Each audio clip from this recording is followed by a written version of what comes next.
everybody. Special today. I'm just going to ask my guests to mute themselves just for a minute because it always echoes for some reason.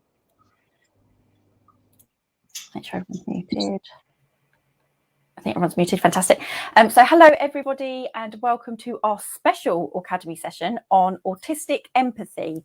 And importantly, we're going to be discussing the double empathy problem. So if you haven't heard of this problem before, this theory, we'll be covering it.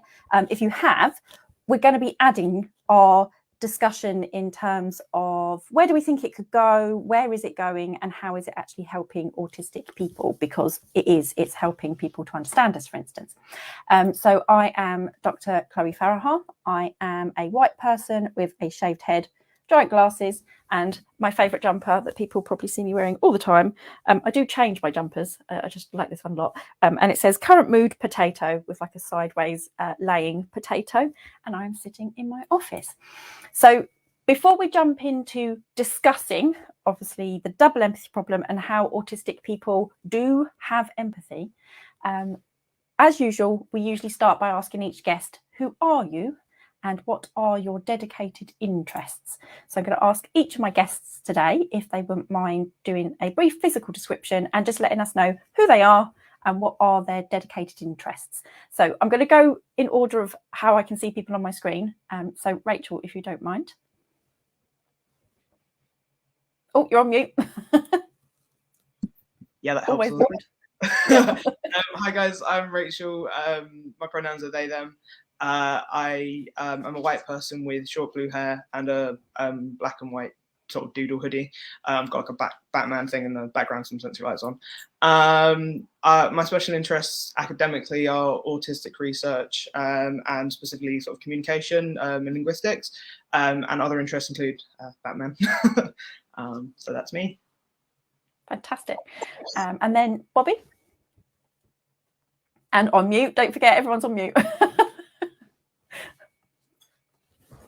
I always forget that part. Hi, I'm Bobbi. I'm white. My pronouns are she, her. I'm a white female with dark glasses and gray, purple, and pink hair. I'm dressed in black as usual. I don't kind of wear any other color. I'm sitting in a very small home office with a shelf of books behind me. My special interests are autism. And more specifically, how people in school and those who work in schools and work alongside autistic children, and how I can help them understand the autistic experience better. I'm also an autistic parent of two. And other than that, my interests are I make candles. I'm kind of into horror. That's about it. Fantastic. And Kieran? I'm muted. Hi, I'm Kieran. I'm a 42-year-old autistic white man, slightly balding, quite balding, fairly chubby, and I'm sitting in my office space with my panda over my shoulder, and I'm a researcher, writer, consultant, trainer, do kind of lots of different things, but mostly focused around autistic masking, stigma, and identity, and I'm the parent of 3 children. Lovely, fantastic. And Annette? Hello, my name's Annette. My pronouns are she, they. I am a white 50-year-old woman with long blonde hair and blue eyes, and I'm wearing black, sitting in a white room. And I'm an autistic academic and multidisciplinary artist. My special interest is probably art and autistic research, especially into autistic culture. Lovely. Fantastic. Okay, so, and we don't have time, everybody, we usually would like to ask everybody when did they discover they were autistic, but we've actually had each of these lovely guests on before, so you're welcome to find any of the talks that we've done with them before to actually find out their backgrounds about when did they discover they were autistic. But because we've got quite a bit to get through, because it's such a important and meaty topic, and there's a number of us to talk about this in detail. So what I'd like to do is to start by quoting and paraphrasing a recent paper that was discussing autistic people, the double empathy problem and the implications for development and mental health. And that was by Mitchell, Shepherd and Cassidy, published this year in 2021. So to start the quote, behaviour of autistic people is misperceived by the neurotypical majority in society. This misperception could have far-reaching negative consequences for the development of autistic individuals. This misperception could result in autistic people being excluded from the social world to a degree which is detrimental to both autistic and non-autistic groups, as both are denied opportunities to benefit from each other's skills and abilities. Moreover, social exclusion could impact negatively on mental health, leading to individuals to mask and pretend to be other than they are, leading to low self-esteem and a sense of thwarted belonging. In some cases, this could lead to suicidal thoughts, end quote. So there are many reasons why, as autistic people, we have poor life outcomes. But what this quote and all of us here, I think, would argue is that non-autistic people, so neurotypical people, do not understand us, and so we are treated poorly in society. That many neurotypical people lack empathy of and with us as the autistic people, and yet the myth persists that autistic people lack empathy. So what I want us to do is pick some of those things apart, and I'm going to start with the basics. So the very, very basic thing is, what is empathy? And so importantly as well, we're going to hopefully pick this apart, because I think generally speaking, lay people and society have quite a narrow understanding of what empathy is. So I'd quite like to pick that apart. So anyone want to jump in first? What is empathy? Go on then, Kieran. I'll jump in. Everyone else is too scared. Basically, it's the ability to see things from somebody else's perspective in a very, very, very, very small nutshell, because actually we don't really know what empathy is, because we think there's multiple component parts to it. And but we've been told all this time that autistic people can't see things from other people's perspectives, that we are unable to stand in someone else's shoes, to use the kind of analogy that is often used. And it's just not true. And it's not true in degrees. For some people, it is very true, and for other people, it is not true at all. So, you know, it's one of those things where there's a huge amount of generalization and oversimplification of what's actually a really, really difficult thing to tease apart and to pick apart. And do we have any other, how else might we discuss and describe empathy? So yes, it's a very complex thing, much more complex than like we say, that maybe the lay person understands. Any other thoughts on what empathy is? Yes, Bobbi. Well, from my point of view, I identify, or I know I am, hyper empathetic. So the affective part of what they call empathy, so there's 3 parts to it: affective, cognitive, and I believe compassionate. And affective means kind of your emotions only. And that's where I'm very much affected. I feel intense emotions very quickly, and I can pick them up from other people.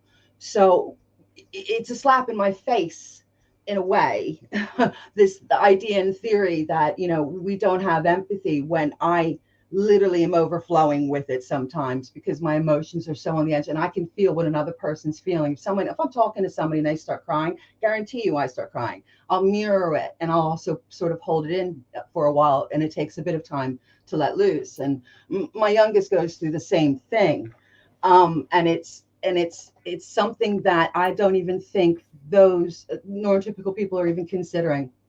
I don't even think they actually even realize that. And Rachel? I saw Rachel's hand.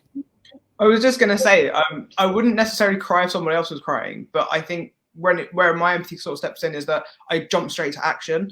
I'm looking for things like, you know, kind of got like a mental board in my head going, right, so here's the problem, here are the possible outcomes, here are solutions, here are possible options to try, you know, like a little flow diagram, like we can try this, if that doesn't work, we can try this, and things like that. I think because I'm so fixed on trying to be like, oh, this is, you know, something bad's going on, let's try and help.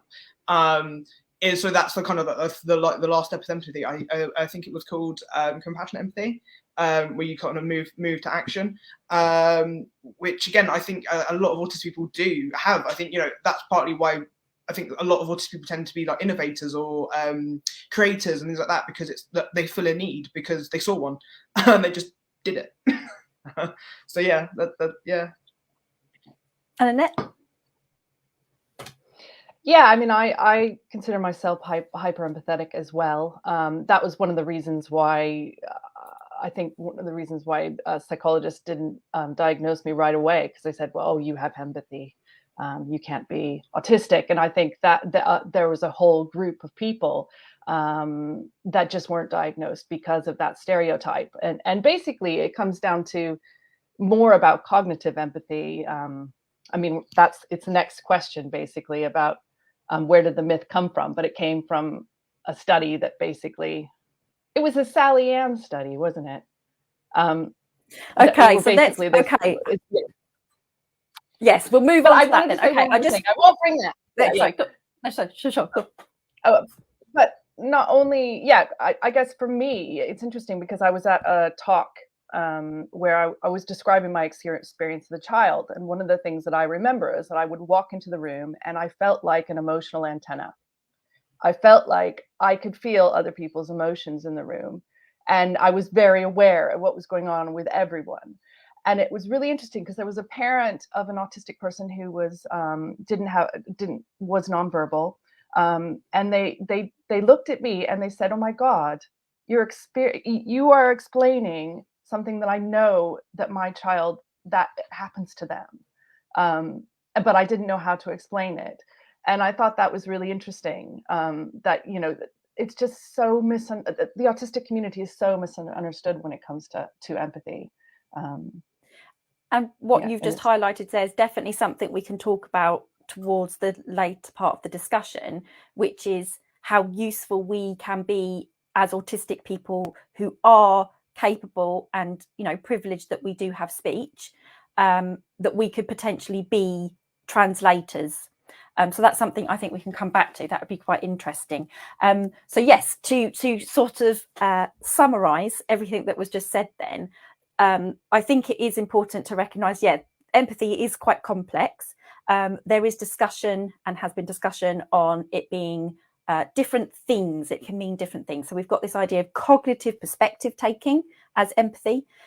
We've got emotional, or what Bobbi mentioned is known as affective empathy. So feeling or understanding another person's feelings, and compassionate empathy. So that need, that drive to actually help somebody else or support somebody else, or whatever it might be in terms of emotional understanding.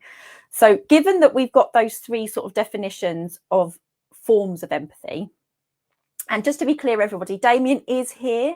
So we've got a video submitted by Damian to support with the discussion. And Damian's also in the comment section, but Damian is attending to childcare of his children today. So he is here, but not on the screen with us. So I've just flagged that Damian had a comment down here for us, which was that empathy, i.e. cognitive, so meaning perspective taking of another human being, could be seen as a convenient illusion. And I'd be quite interested, Damian, if you want to elaborate, if you have the chance to, on that. So I do want to jump into then, now we've got this rough idea of three potential forms of empathy, so cognitive perspective taking, emotional empathy, and compassionate empathy. Where does the myth that autistic people lack empathy come from? So Annette started with this. I don't know if you wanted to talk to that, or if anyone else wanted to jump in about where does the myth come from? Well, from my memory, because I'm an academic, but I don't have a very good memory.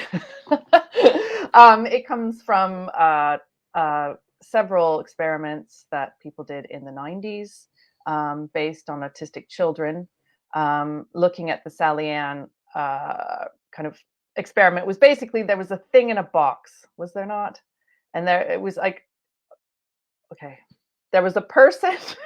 Oh, go ahead, Rachel. Yeah, so Rachel probably had to look at this. Oh, in depth. There were actually quite a few tests. So there was actually 6 non-verbal tests used and 6 sort of linguistic tests. And what I mean by that is they were asked questions about certain scenarios instead of just being watched on behaviour. The Sally Ann test, there were 2 dolls in a box and both had a basket. And in one of the baskets, there was a coin. And outside of that, you have, in the experiment, you have an experimenter and a child. And what happens is that the coin is in one box. So say it's in Sally's box, and Anne doesn't have a coin. The experimenter then takes Sally out of the experiment.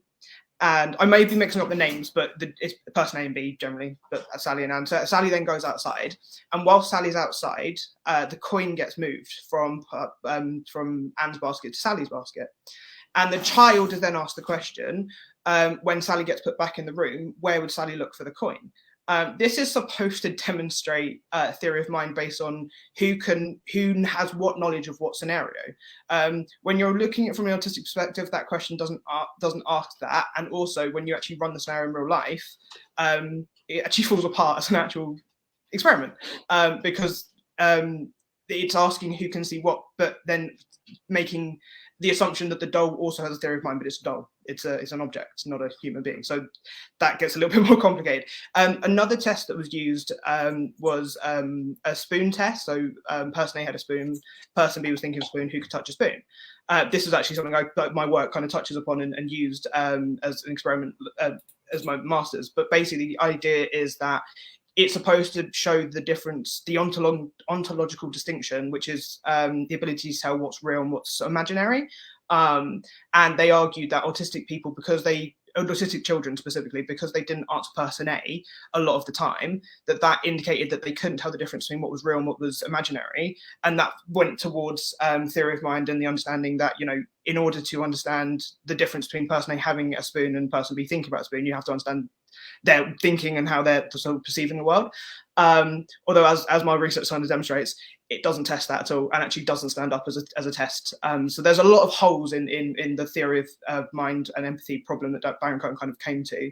But that's sort of the main, that's one of two kind of issues with it. But yeah, it's highly flawed. And I think Kieran would like to contribute to the discussion as well. And I just want to, I don't know if it's going to touch on this, but I just wanted to flag this. So Katie's saying theory of mind and cognitive empathy are sometimes mixed up. So I don't know if you're going to touch on that, Kieran, but obviously feel free, jump in. I can. I was more going to touch on the proponent of the theory, who is one of our special friends, who we talk about all the time. His ears must burn constantly, which is Sir Professor Baron Cohen, who we've had lots of discussions about over the last few months. To be clear, for people who aren't aware, we are being sarcastic because actually autistic people can be sarcastic, which is what Kieran's doing right now. Yeah, this is sarcasm. I need a /s on the end of my sentences, don't I? So Simon Baron Cohen is the...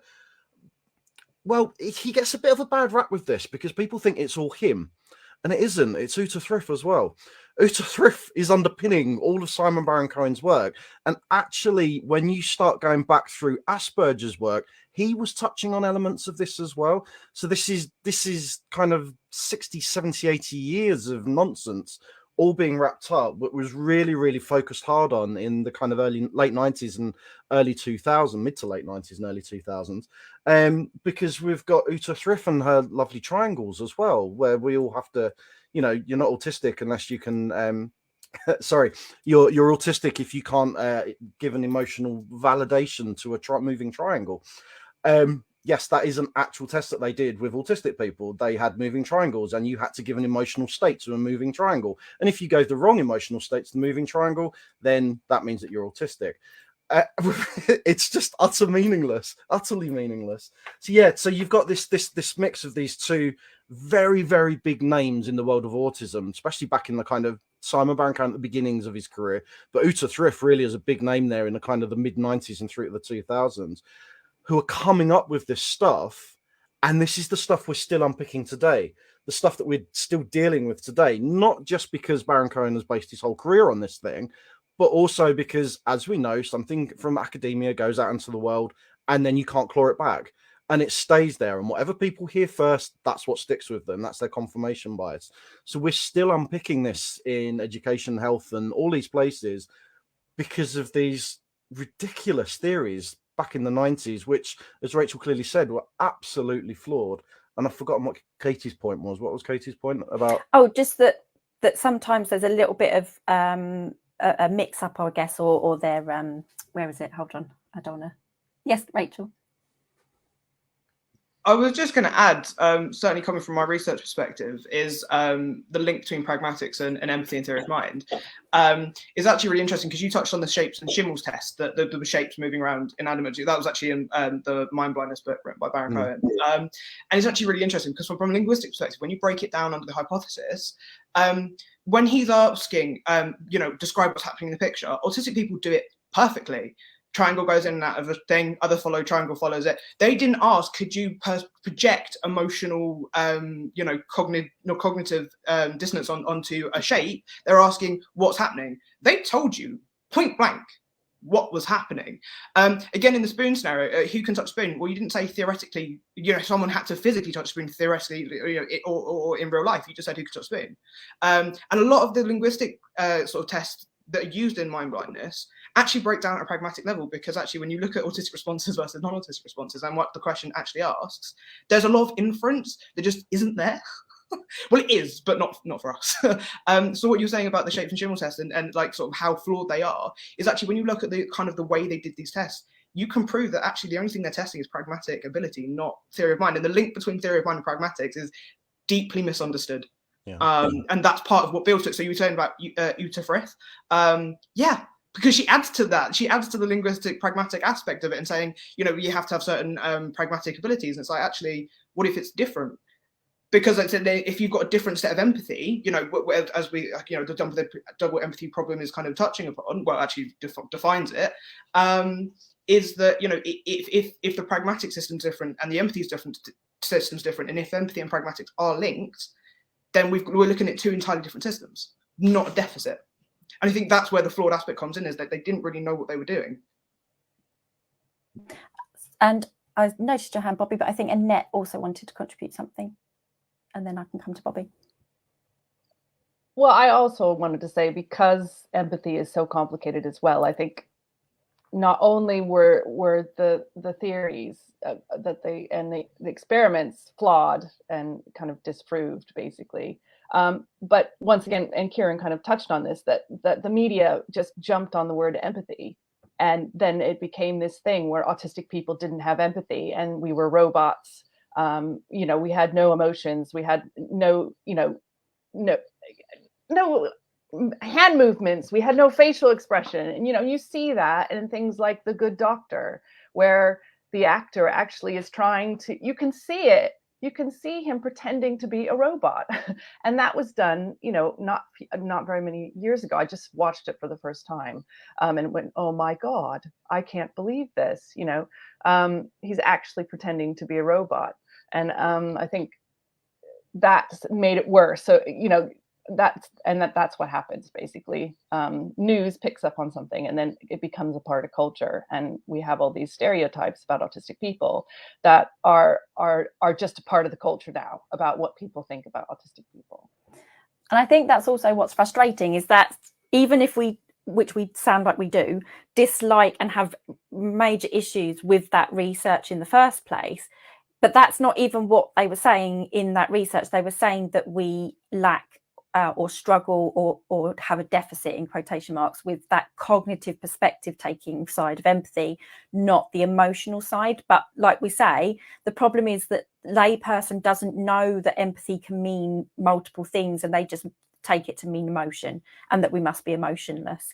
I just want to add this point from Damian, because I don't want to keep him to the side because he's not on the screen, but this was interesting as well. So full cognitive empathy would mean telepathy. So as far as I know, that kind of superpower is a fiction. Indeed, in Plato's dialogues, it was considered godlike. So this idea that we're supposed to be able to just know exactly what the other person in front of us is thinking would be telepathy. So yes, thank you, Damian. And Bobby. Yeah, no, I was just going to add that flawed theory that happened back in the 90s is still being implemented in every school across this country. Every time we turn to an autistic child and talk about social stories and social skills and all of that, it's in play. It's automatic, because otherwise they wouldn't be considering it. So it's embedded in the education system. And, and it's kind of why I do what I do, because I'm desperate to sort of change that narrative for the kids coming up. you know, because they are automatically being othered, and automatically it's assumed that they, you know, they are little robots and they don't have the empathy, and we need to teach it to them.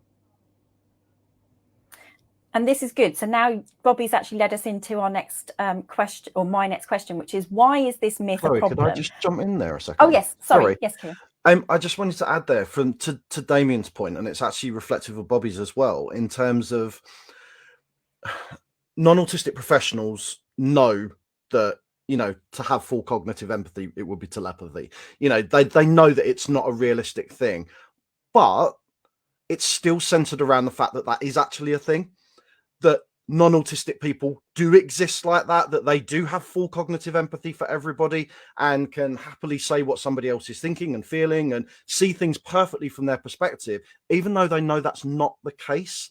So that lens is then applied to us as saying, well, you have full 100% deficits in the ability to do this, when in actual fact, we can do this perfectly well. And that's not the case at all. This is something that everybody struggles with. Every human being struggles with this to certain degrees, depending on a huge amount of different things. But like Bobbi was saying, when it comes to education, when you've got teachers in this position who are applying this myth to children under their care, and coming from the point of view that they know that they don't know exactly what everybody else is thinking and feeling, but still that standard is still applied to the autistic children under their care, that's so damaging and so harmful. And this is what Damian said earlier on, which is performing empathy in socially expected ways to non-autistic people. Yes, Rachel.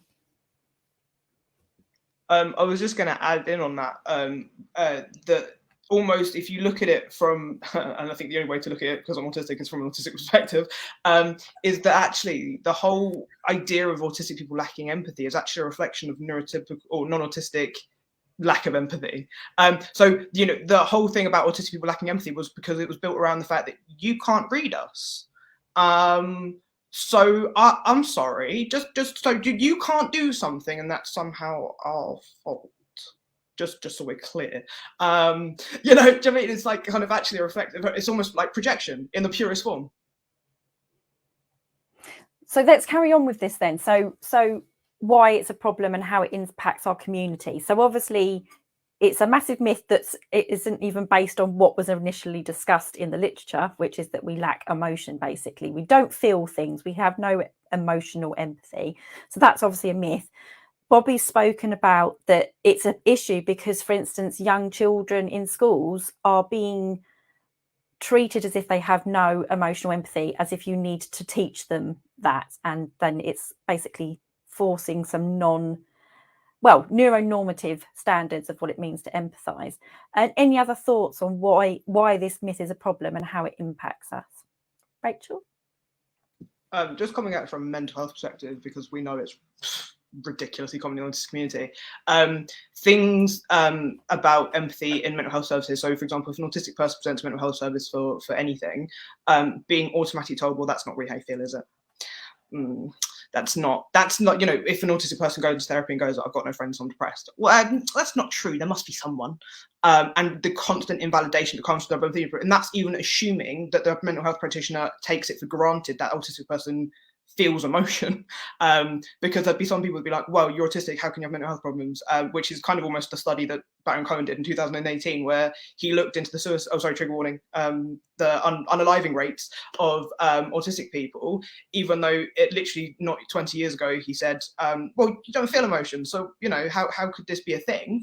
And then 20 years later is looking into you know, harming rates of autistic people, of themselves and things like that. And you're like, oh, so you'll budge on the fact that autistic people can now feel emotions, but you'll still hold it true that autistic people still can't understand the emotions of others. And it's like, make it make sense. So massively harming.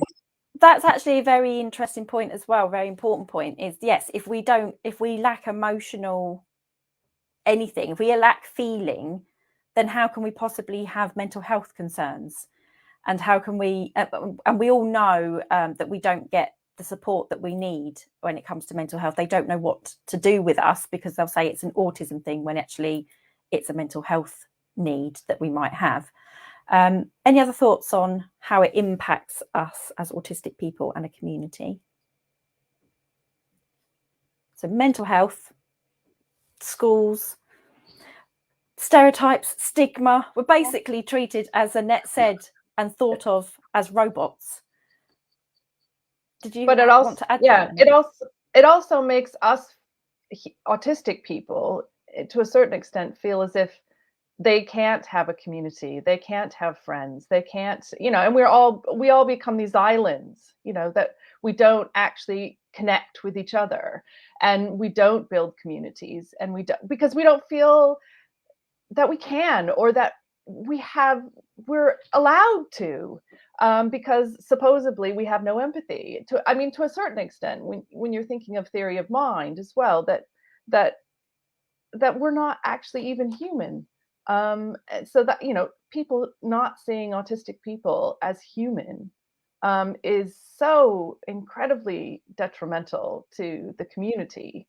And that stigma is written all over our bodies. We carry it around with us every day. And a lot of people, especially, autistic people, tend to feel as if it's my fault, and I am all these things, and all the words that everybody calls me, those things, that's actually who I am, and that is incredibly detrimental to self-esteem, to having any self-worth whatsoever, and that it's very apparent.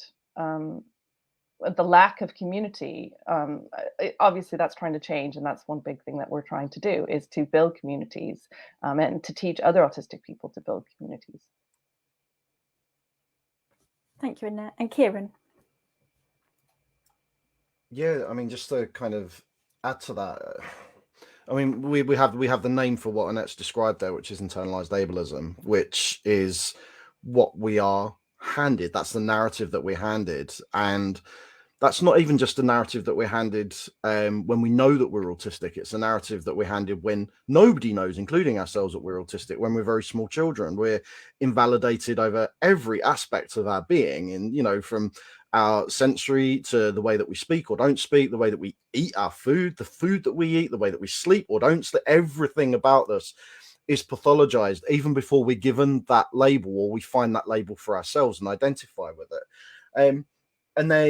But that narrative of not being human, that predates the whole empathy thing. That goes back to the 50s and 60s, and even goes back to Asperger, and then goes back to Big and Canner, and the things that they were talking about, where even Asperger separated us out into useful or not useful, and Canner focused very much on people who he saw as not quite human. And then we have the narrative in the 60s coming from Ivor Lovaas and people like that, who actually blatantly came out and said that we weren't fully human and we needed to be molded into human beings. So that narrative has been there for a very long time and built upon. And even if you took an autistic person in isolation who had no cultural impact, if they were brought up in a vacuum, the moment they entered society, that would hit them like a shockwave. That narrative there, it's still there. It still exists all around us. If I walked out into the street and grabbed someone off the street right now and said, tell me what you think about autism, 99 times out of 100, they would tell me the most derogatory explanation of what autistic people are. And that's because that cultural narrative is now out there. And people like Thrift and Baron Cohen, with these narratives around lacking empathy and the cultural understanding of how that's around emotion, which Baron Cohen has never really walked back on publicly, and never taken ownership for as well. This narrative that's out there, that has such a huge impact on us, not only in education, not only in terms of mental health, but in employment, in welfare, in care, in health. Every aspect of our life surrounding us thinks this way about us. And that's written into the systems that are around us, the systems of support or not support, or, and everything is focused on this very narrow view of what it means to be human. And we don't match that narrow view of what it means to be human. The diagnostic criteria is a narrow view. It is this gold standard human being, and we're held up against that, and we're found failing against it because we can't match it. But no human probably matches that gold standard human being, but nobody else gets held up to it in that way, apart from us and apart from people who are ADHD with their own criteria and so on with different other labels and conditions and things. And it's just, we exist in a permanent world of gaslighting. And that's the problem.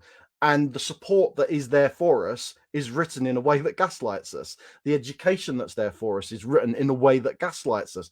And it just, nothing about anything in life validates autistic experience at all. And Rachel, I think, wanted to contribute, and then we'll move on to the next question. Yeah, I'll keep it brief because I know we're on a time. I was just going to say what sort of couple of points that Kieran touched up upon.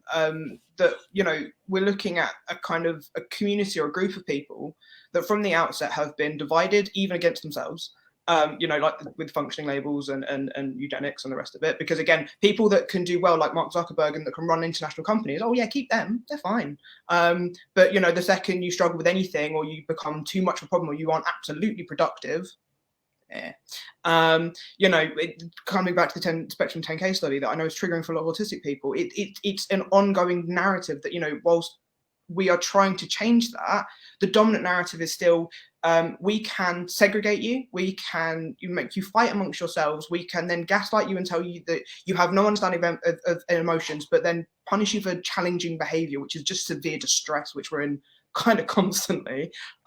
You know, you've got a bunch of contradictions that they just don't hold up. You either feel no emotion or you have too much emotion and you're expressing that too much in meltdowns or shutdowns or anything else.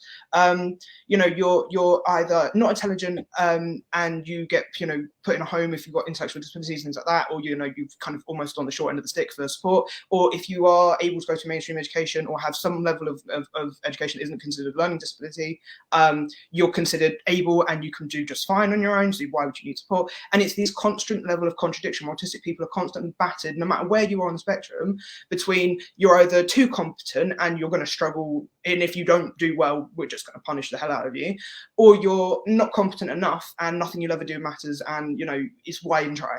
And it's like, where are we going to find an equal footing where we're just people and we're just trying to like survive? And I think that's the key point, is we're not even trying to live, we're just trying to survive as a cultural group, as people.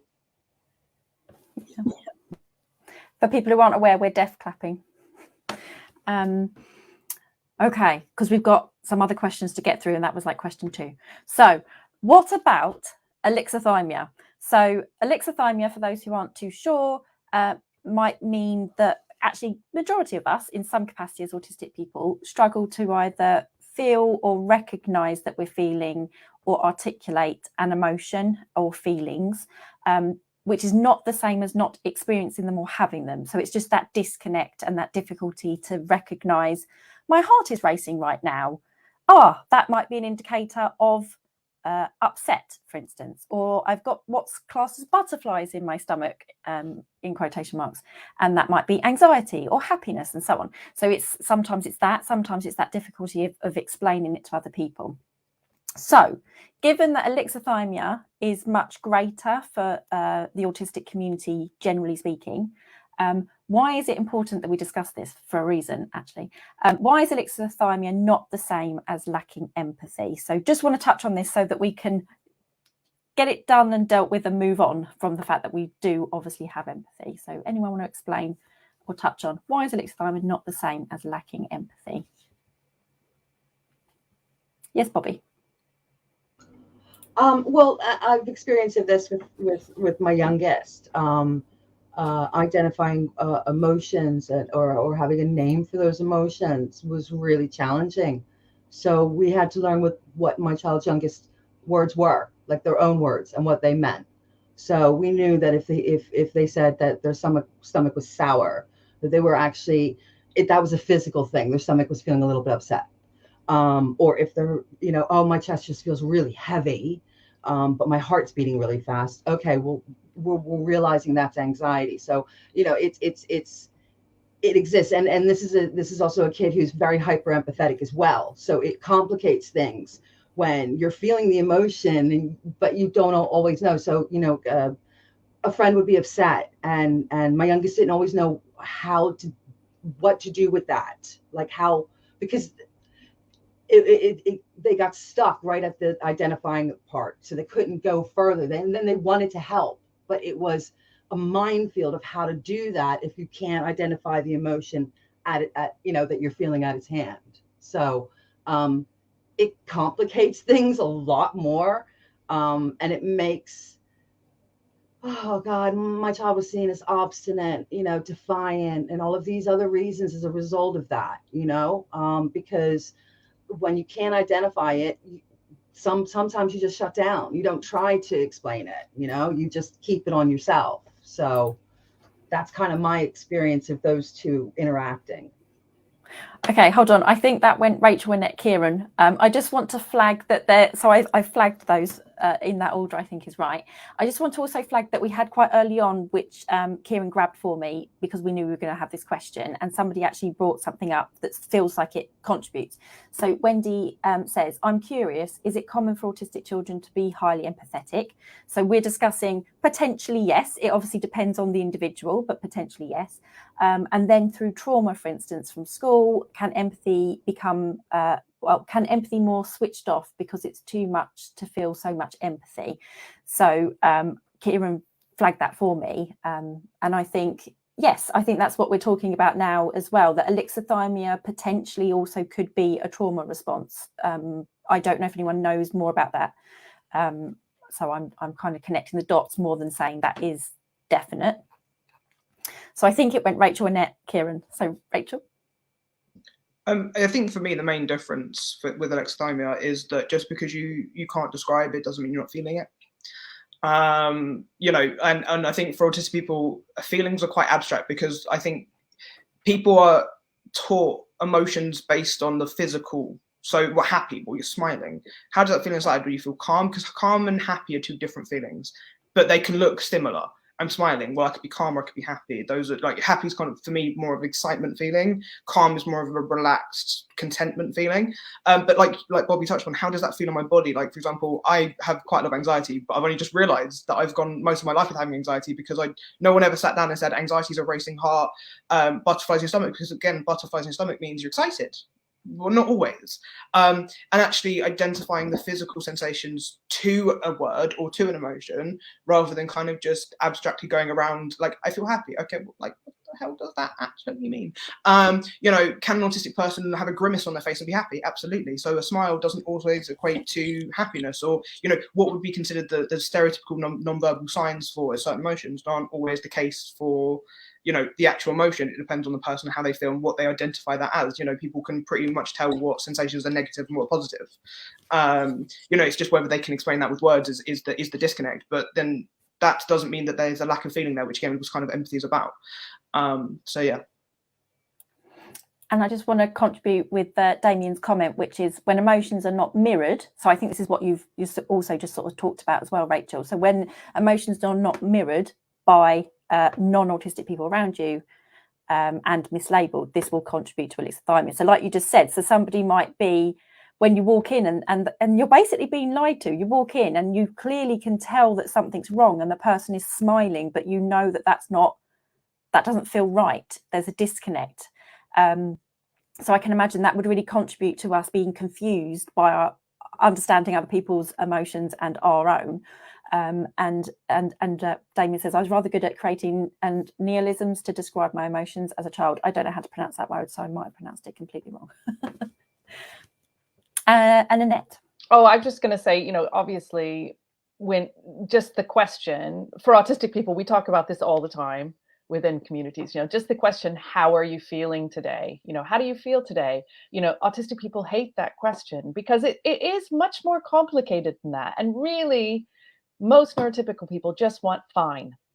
But we don't want to say that because that's not how we feel. And obviously, if you have trouble identifying your emotions, you don't know. And why you don't want to be asked a question every single time you meet somebody that you can't answer.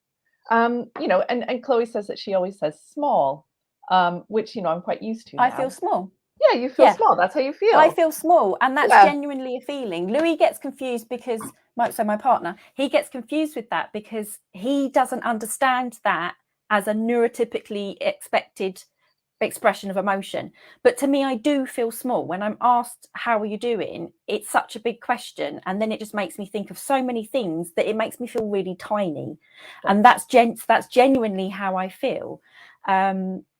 So Yeah. And I like this as well that Tanya's got here, which is how do we even know we have the same emotional experiences as neurotypical people? Because who just feels one emotion? Exactly. Who just feels straightforward happiness or, you know, this kind of thing? And what Annette was just saying, I think it's perfectly valid for any human being, but particularly autistic people, adults and children, to say, and it be valid, I don't know. Yeah. Because they genuinely don't know, but they are always badgered about, well, you must know. What does it, do you feel this? Do you feel that? And it's like, they just told you how they feel, and now you're invalidating that response, which is, I don't know, which is a perfectly valid thing to say.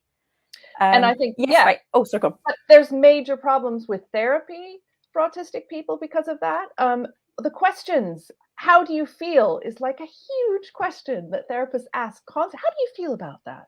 How do you feel about? And if you are alexithymic, that is just not going to work for you. And you know, I'm finding it difficult to find a counselor that's actually going to be able to work with an autistic person and make it work for us. I think all sorts of things like that, you know, to deal with mental health and autistic people is much more complicated because of this. And neurotypical people's, you know, like you said, frustration if we don't give an answer to how do you feel about that. Rachel, because I know Kieran was waiting, so is that all right to come back to you, or is it going to mess up what you were going to say? I can't tell if Rachel's frozen. Sorry, was that to me? Yeah, I was just saying, I know Kieran wanted to go. He just picks up really quickly on the I don't know side of things. Just because I'd say I've got a non-autistic partner, and when I've asked this, sort of like, well, you know, you don't know, okay, you don't know. Actually, in most cases, I think it comes back to projection, is that they actually do know, they just don't have the words to either explain it or they don't want to explain it. So when an autistic person says, I don't know, because they genuinely don't know, they're pushed, because neurotypicals generally, when they say they don't know, it's like they're not willing to say, or they haven't themselves figured out. Like, there's a lot going on, so they're trying to identify them each individually, which is quite difficult. But so when an autistic person doesn't know, they kind of keep pressing, because they're like, well, you do, but you're just not telling me, kind of thing. So that's what I just wanted to add quickly. Sorry. Thank you, Kieran. And Kieran. I had something to say, and now I have 4,000 things to say, because everyone's making really good points. And some of you actually said some of the things that I was going to say anyway, especially Damian with the thing that came up earlier, and Tanya with the who feels one emotion thing as well, because nobody feels one emotion. Everybody feels different things about. I remember being asked this question. I remember vividly being asked this question. I must have been 10 or 11, and somebody asked me how I feel. And I was at school, and I was feeling horrible because I was at school, but I couldn't tell them that. I was feeling happy because I knew that school was nearly ending, because it was near the end of the day and I was going to go home. And I know that my mum had bought me a book that day, and I was looking forward to going home and reading that book. And I was feeling it was near the end of the week, and I was dreading my grandparents coming at the weekend, because I never really got on with my grandma. So, you know, I had these multitude of and I was probably hungry and tired and all these different things going on. But to take it back to alexithymia, like right back to the beginning, like what is alexithymia? You said the thing about trauma, Chloe, and is it connected to trauma? And yes, it is. Tanya actually put in a thing about eating disorders and things, and it's been linked in eating disorder research to trauma, and it's something that I know through work with Amy and stuff that we've done together, that there's actually a fair amount of alexithymia research out there that does link it to trauma. But I think it's strongly related to developmental gaslighting. That as you grow up as an autistic person, you are asked how you feel and you don't know how you feel, and that's not a good enough response for the people that are asking you. So you make it up, or you say I don't know, and then you're pressured into giving some kind of answer, and eventually it gets to the point where you don't know how you feel because you don't know what the right answer is to say at any given moment. You stop listening to your gut, or you're unable to listen to your gut anymore. You're unable to process your internal kind of physical state. And I think that's why there's such a strong link with people who are strongly alexithymic to people who have got interoceptive issues, because I think, again, it's that gaslighting that makes you not listen to your own body, and you can't recognize your own sense of state anymore. So you reach the point where you don't know what's going on at any given moment. You haven't got a clue what's going on inside your head, inside your body, emotionally, physically, because people just keep telling you that you can't possibly be feeling nothing, or you can't possibly be feeling this or that, because that's not the appropriate neurotypical emotion to be feeling in that given moment. And it's just such a confusing thing developmentally. And I really think, I mean, for me personally, I think that's why I'm as alexithymic as I am. I mean, I can be slamming doors and shouting and stamping and not even realizing that I'm doing it. And 3 days later, I'll be like, oh yeah, I was feeling quite angry then. You know, and people will point it out to me and I'll be furiously denying that I'm feeling those. I'm not angry. I'm not angry. And that makes me angrier, obviously. You know, it's those things. And then you can see how that impacts on relationships as well. And it all comes back to this thing that we are experiencing things that non-autistic people don't experience, or they do experience, but not to the extremes that we experience, and are therefore gaslighting us over that because they're the majority and we're the minority. And you've kind of touched on my thing that I think is just like my mantra. So your mantra is always talking, or not necessarily mantra, but always, we know we're going to get on to talking about masking at some point if we talk long enough with Kieran. Very well. And my thing is talking about whether you think in pictures or not, and the link to whether you have interoception difficulties or differences and are more likely to be alexithymic. So we do end up with seeing this sort of pattern. And certainly, yeah, I think it is quite interesting. And there needs obviously to be more work done on connecting invalidation trauma to how alexithymic a person is, and how difficult they find recognizing, you know, feelings in their own body, and so on.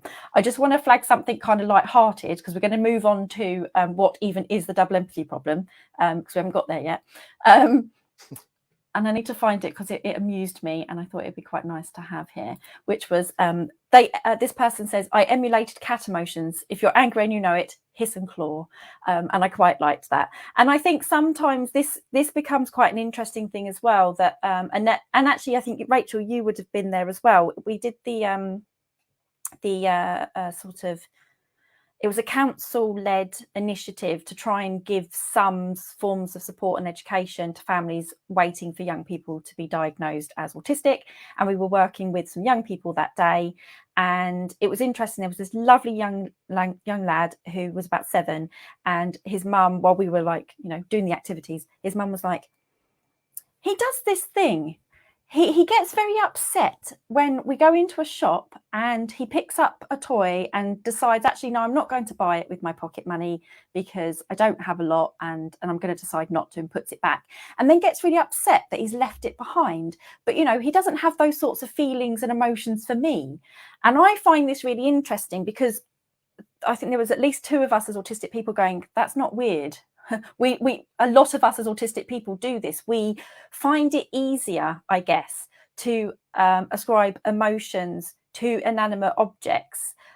This is my opinion anyway. Obviously, there might be different things, but it's easier to ascribe things to things that don't confuse us. So this is George the giraffe, who was made for me. It's easier to ascribe emotions because they're not going to mess about with you. Right. They're nice and straightforward, and they don't confuse us. They don't smile when actually they're probably sad, and they're, you know, and so on and so forth. So I think it is quite common for us to find it easier potentially when they're an inanimate object or an animal. Any thoughts on that? Actually, that's not one of my questions for the structured session, but there is a little bit of research just that autistic people tend from. I mean, it was a qualitative study and interviewed people about anthropomorphizing objects, and autistic people tended to anthropomorphize objects more. And I think it comes down to, if you're invalidated constantly whenever you speak to a non-autistic person, it's much easier to kind of create a world of your own, isn't it? To have these objects that, you know, are your friends, and especially as children. But I think the research also said that autistic people tend to continue to do it throughout their lives, not just as children, where neurotypical people are more likely to do it as children and then kind of about. I'm 37. I still do it. I just showed you George. I would be very upset if somebody threw George across the room, right? That would upset me because I'd feel sorry for him. And he's a he, you know. There's those kinds of things. So, and Damian says here, oh yeah, and Rachel's showing us. Everyone's showing us now. It's fantastic. Everyone on the screen, if you're not sure. So Rachel's showing some. I don't know what, Rachel, you were showing us. It was something really strange and cute. It's an ugly doll from the movie on Netflix, and a narwhal. Okay, ugly doll and a narwhal. Bobby's got one of the emotion octopodes that I think are fantastic for actually helping us. Kieran will have to explain the panda in a minute, and Annette has got a squashmallow owl. But Kieran, what is with the panda? I have a few friends where if they make too many demands of me, they just get panda gifts in response constantly. And I didn't realize that the panda was kind of the symbol for PDA. And I don't think I'm PDA, but for the last few years, I've been incredibly demand avoidant. I don't know if that's just getting older and angrier. But I've become the word crotchety. So, I like the word crotchety comes to mind. Yeah, that is a good word. So the panda is basically when I'm overwhelmed, people just get panda gifts, and then they just keep asking me questions, and they just get more panda gifts, and that's the response they get. Interesting. I think also, sorry. Oh, I was just going to say I love Damian's. Objects tend to tell the truth about how they are. It's really great as well. And I think also it's sensorial. We love our senses. We love one of the reasons why I like this is how soft it is. So it's connected to all sorts of things for autistic people. It's not just one thing. Is why we like objects. That's what I said has their naked cat. I said that in the chat, didn't I? The same with animals, because their emotions are their emotions. Their emotional states are obvious. They're not hiding anything. They're not pretending to be one thing and doing another. And I think that's just easier to read. It's less complicated. Yeah, a cat wagging its tail is quite a nice, clear indicator. A cat purring is quite a nice, I say cat because I don't have a dog, are quite nice indicators of what they are thinking and feeling, I think. And also Rachel made a comment which was lack of rejection from objects as well. We are less likely to, hopefully George isn't going to reject me, George the giraffe, but we're less likely to be rejected as well. Okay, so we do need to move on. I need to unpin that comment now so we can get that down. There we go. Right, so now we're on to it didn't take too long, just an hour. So what is the double empathy problem, and how does it combat the myth that we lack empathy? So for this section, we've got a short video from Damian. So I'm going to play that now, and then we're going to carry on with the discussion as well. Hello, everyone. I'm Dr. Damian Milton. I'm a senior lecturer at the theorised Centre, University of Kent, and I'm autistic myself. And I'm a researcher in the field of autism, as it's called. I also have an autistic son who would be classed as having severe learning disabilities as well. My main interests are in participatory autism research. So autistic people take more of a lead in what research is done about us. Description of my appearance: I'm largely bald, some hair at the sides, middle-aged man, a white man with glasses and a largely grey beard with auburn tones in the moustache area.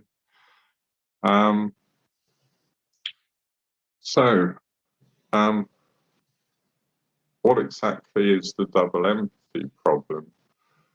Well, there's a lot of theory behind it, but in its very basic sense, it's how any two people can misunderstand each other in social interaction, and that this misunderstanding can be due to differing life experiences and perception of the world. So for autistic people whose perceptions of the world around them, sensory inputs, information processing, etc., is going to lead to a different experience of life and a mismatch of understanding in social interactions. And this is not to say that all autistic people will interact well with all other autistic people, as much as not all non-autistic people will interact well with one another. However, there is increased opportunities potentially for connection to be made, as it were. So in a sense, it's a case of mutual incomprehension between very differing experiences of life, which obviously goes against the notion that autistic people are lacking empathy, and more specifically cognitive empathy or theory of mind. It's to say that both autistic and non-autistic people can struggle in terms of cognitive empathy, especially with one another. And where is research in this area going? Well, when I first coined the term and theorised about the double empathy problem, it was mainly based on my own personal experiences and anecdotal or qualitative accounts of other autistic people going back to the early 1990s, like Jim Sinclair, and accounts such as that. And these kind of issues have been commented on by autistic people for a very long time, misunderstanding of others towards their way of being. In more recent years, we've had a lot more psychology type research into the double empathy problem, communication differences through Catherine Crompton's work and Elizabeth Shepherd and Danny Roper at Nottingham. We've also had Gemma Williams' excellent work in linguistics, looking at various aspects of the double empathy problem and how it plays out in actual social interaction. And I think this will continue. Groups like Noah Satson's in America as well. However, I think there's going to be a growing trend in a more sociological aspect of the double empathy problem, situating it within power relations, as well as the practical implications of the double empathy problem. We're already seeing that in the paper being discussed this evening around mental health, but also in relationships with doctors and healthcare generally, in education, the way exams and assignments are set for students, to the understanding within school or higher education establishments. So I think it's only going to expand because it's been influencing research in disciplines across the academic spectrum, if you like. How will it continue to help?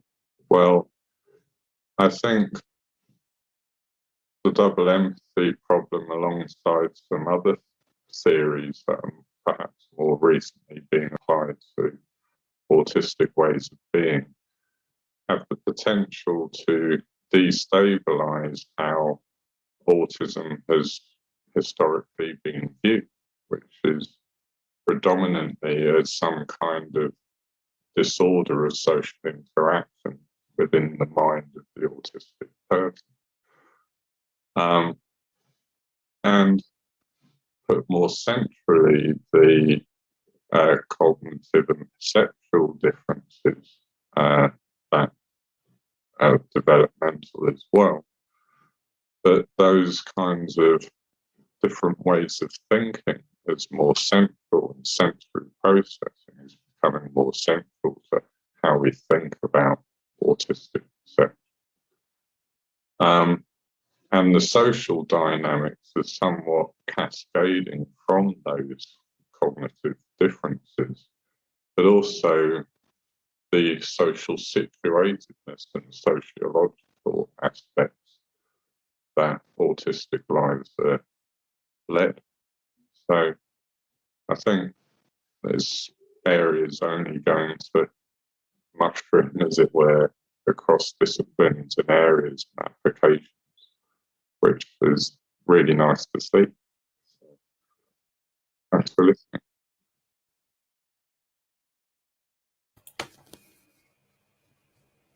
Fantastic. Thank you, Damian, if you're still here in our comment section. So I think, can we just summarise how we might have interpreted the double empathy problem? So obviously we've heard from Damian there, who developed this theory.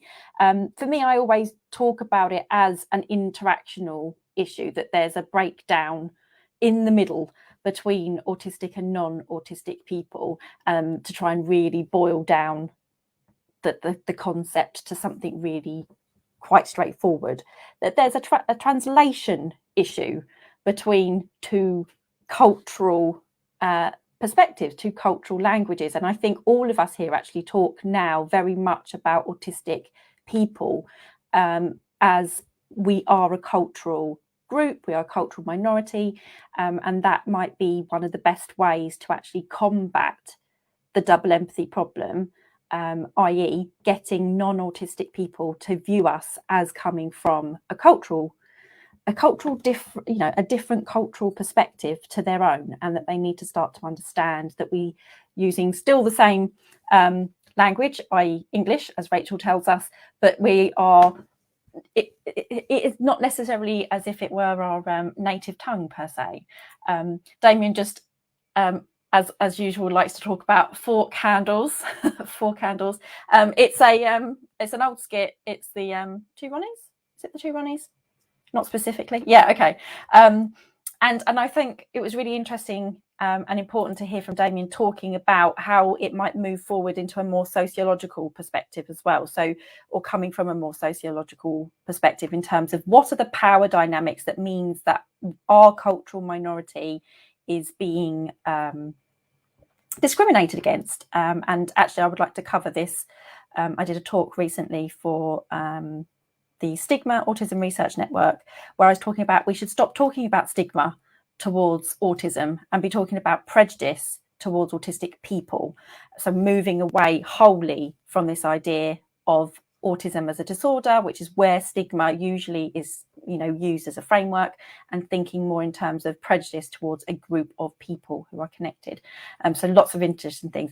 Any thoughts based on Damian's video, or wanting to summarize what we understand of the double empathy problem? Yes, Kieran? I think it's obviously immensely important. It actually, without Damian's work, I wouldn't have any work, because it underpins everything I do. I do public training 3 or 4 times a year, which has like 300 to 400 professionals on it over a course of weeks, and everything is underpinned by the double empathy problem, because it is a reframing of autism from an autistic perspective, and that's what I'm giving to people who come on my training. And it's also the sociological aspect as well has informed my research and the academic work that I do. The paper that I had out with Amy at the beginning of the year around masking, it was looking at masking from a sociological perspective, because it hadn't really been, it had been through Goffman and Du Bois and all these wonderful different academics over the course of years, but from an autistic perspective, apart from Damian, it hadn't really been looked at within that kind of sociological framework. The assumption that we grow up and exist in this vacuum, that we aren't a part of society, when we're very much a part of society and are also impacted by society, is the bit that's missed. So, like you said, Chloe, to explain it, I also use the cultural, the cultural narratives, the comparing, that we are a growing and blossoming culture, and we have all the markings of a culture, and then we have a cultural clash with other cultures. We're using the same language, but we're interpreting the words very, very differently and applying different meaning to those words sometimes. And I think one of the biggest problems that we have as autistic people is that the language isn't good enough. We don't have our own language, and it's something that we need. We need our own words to describe things, which we're starting to do.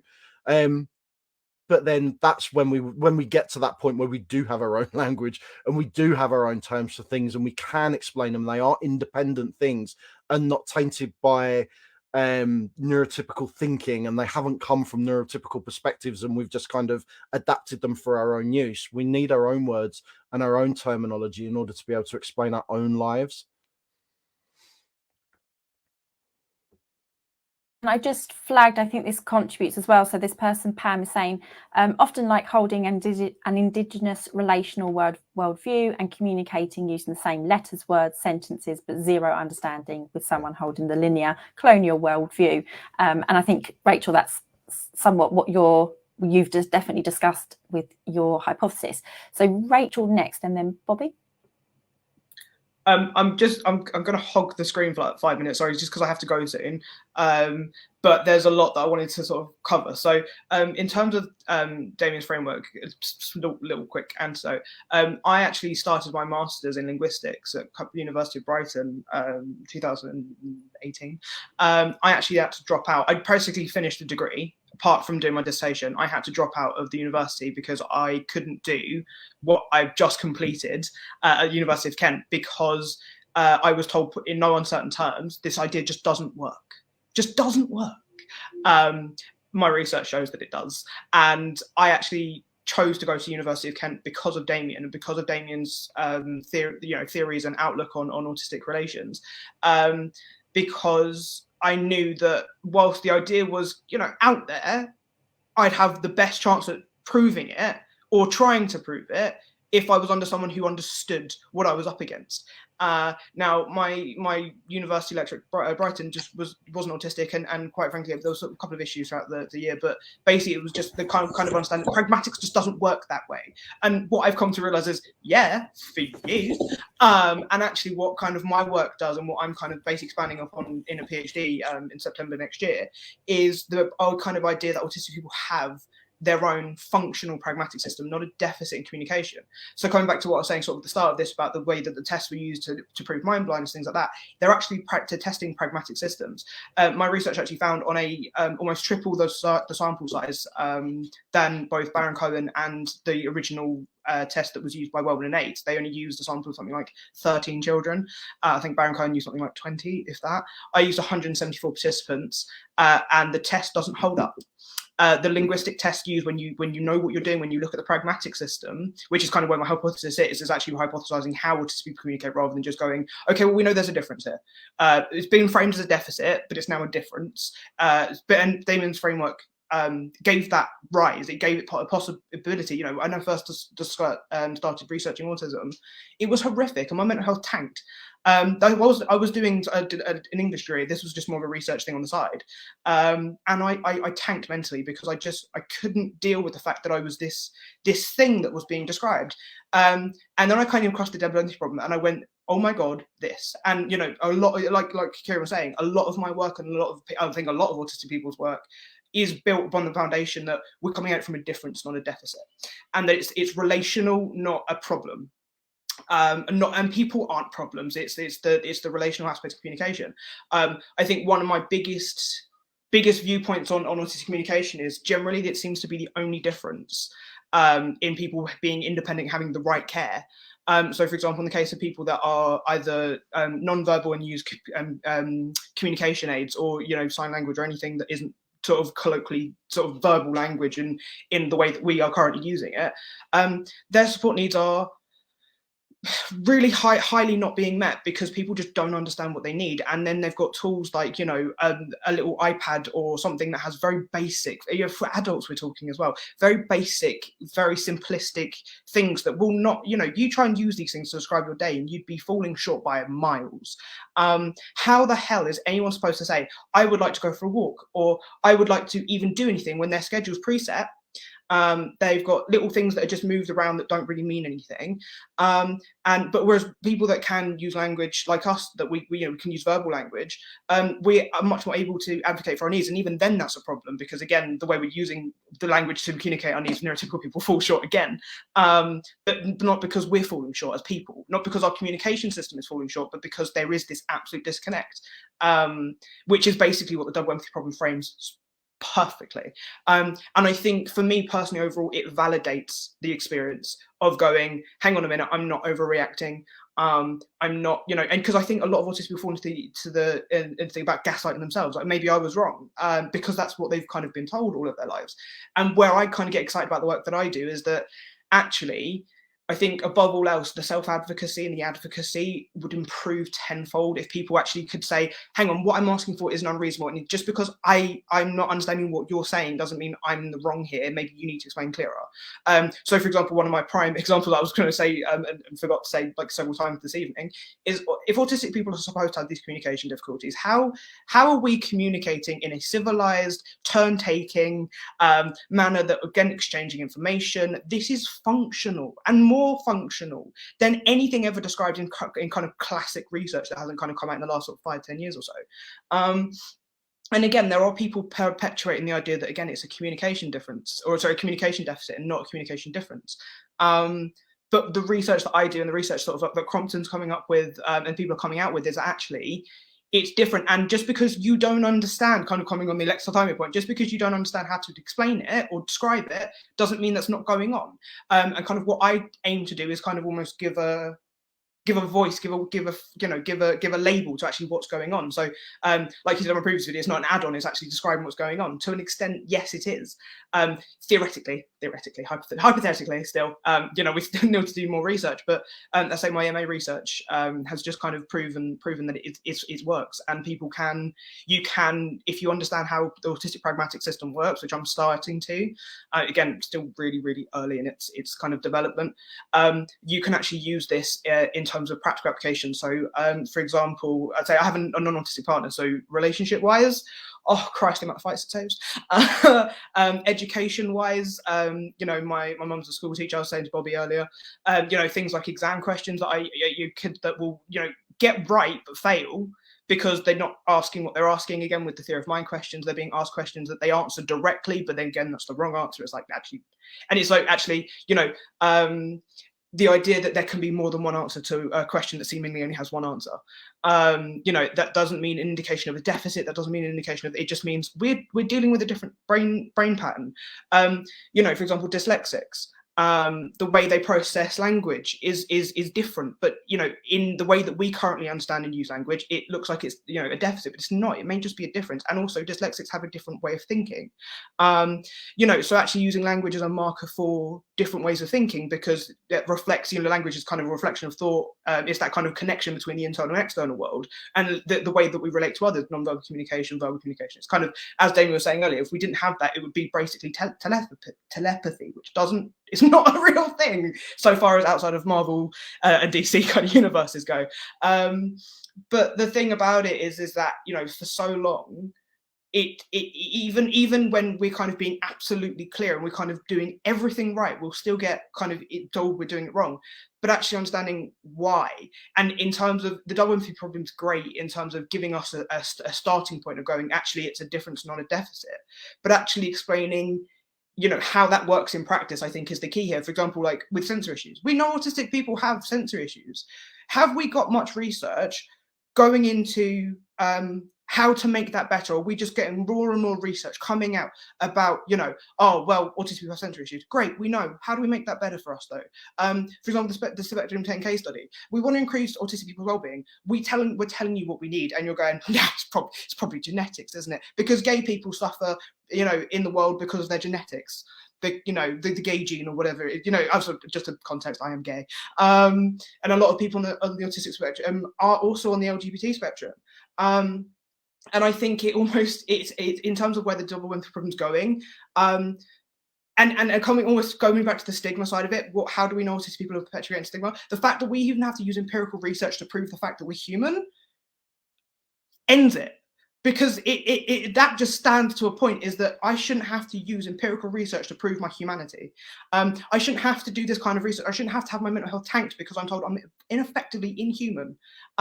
When I have so much love in the world, and I think a lot of people, and this is coming back to the inanimate audience thing, we have so much love in the world and so much emotion that we just want to share our rich internal world with the world. And every kind of opportunity we have to share that with other people, unless also kind of going into autistic spaces, you're shut out at every turn. And also, like Kieran was saying, the effect that has in terms of masking and things like that, it's detrimental. And kind of the whole argument that would you ever find an autistic person that hasn't got trauma? Currently, no. And the language aspect of my research kind of almost validates why that's the case. So, for example, coming back to the question, how is your day? Oh, don't even ask. Don't even ask. Which I think why I said to you, Chloe, how are you doing? As making that, thinking that would make a difference, but obviously not. So I won't ask that again in future. But that kind of, even down to a workplace, for example, I got into trouble because I said I needed to clock out 10 minutes early based on the way my shift pattern was and getting home and getting enough sleep before my next shift. 10 minutes was just enough for me to wind down. I was actually sitting in my car for 10 minutes, then clocking out at 10 o'clock because I thought that's what they meant. They thought I was going home and thought I was actually trying to scam money out of the company by going back in and clocking out at 10 o'clock. And I was like, I thought that was because it wasn't made clear that 10 minutes, what to do with those 10 minutes. They thought I was going home. I was clocking out at 10 o'clock because my official finish time was 10 o'clock, but I took a 20-minute break and took the other 10 minutes at the end of my shift and then clocked out at 10, whereas they thought I was going home 10 minutes early. And I actually got in trouble for this. And it was just literally a simple linguistic misunderstanding. And because it wasn't clear.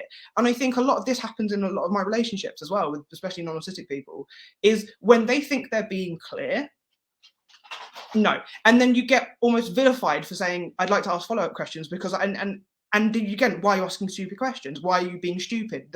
And that kind of constant gaslighting, constant invalidation.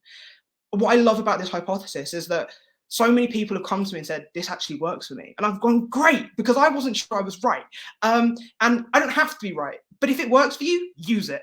I'm not saying it's going to work for everyone. I'm not saying it's universal. I don't know, maybe it might be. But if it works for you, use it, because honestly, I think it would make such a difference. It certainly has in my life. I mean, God, even just being able to know that I could drop out of a master's and not feel like a complete failure and redo another master's and actually do it right again the second time, because I had faith in what I was doing and not just being invalidated because linguistics doesn't work that way. Well, I know it does, and I have to say, Damian as kind of almost like a revered man in this household because of what he has done, and the platform that he has, that he shares with other autistic people to allow it to kind of grow to the way it has, to allow people like me and Chloe to come and even have these platforms.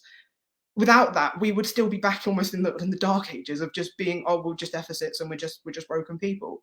And I think, again, the fact that we shouldn't even have to be using empirical research to prove our humanity and our differences are not deficits. We're in that situation, so we're going to keep going with it until enough things are changing where people can no longer say, oh, well, you're just autistic, so you don't understand. No, I do actually understand, probably better than you think, and actually having the tools to explain that and expand upon that in a way that isn't detrimental to their mental health, because there's been no framework up until now for actually there is a difference, but I don't know how to tell you that.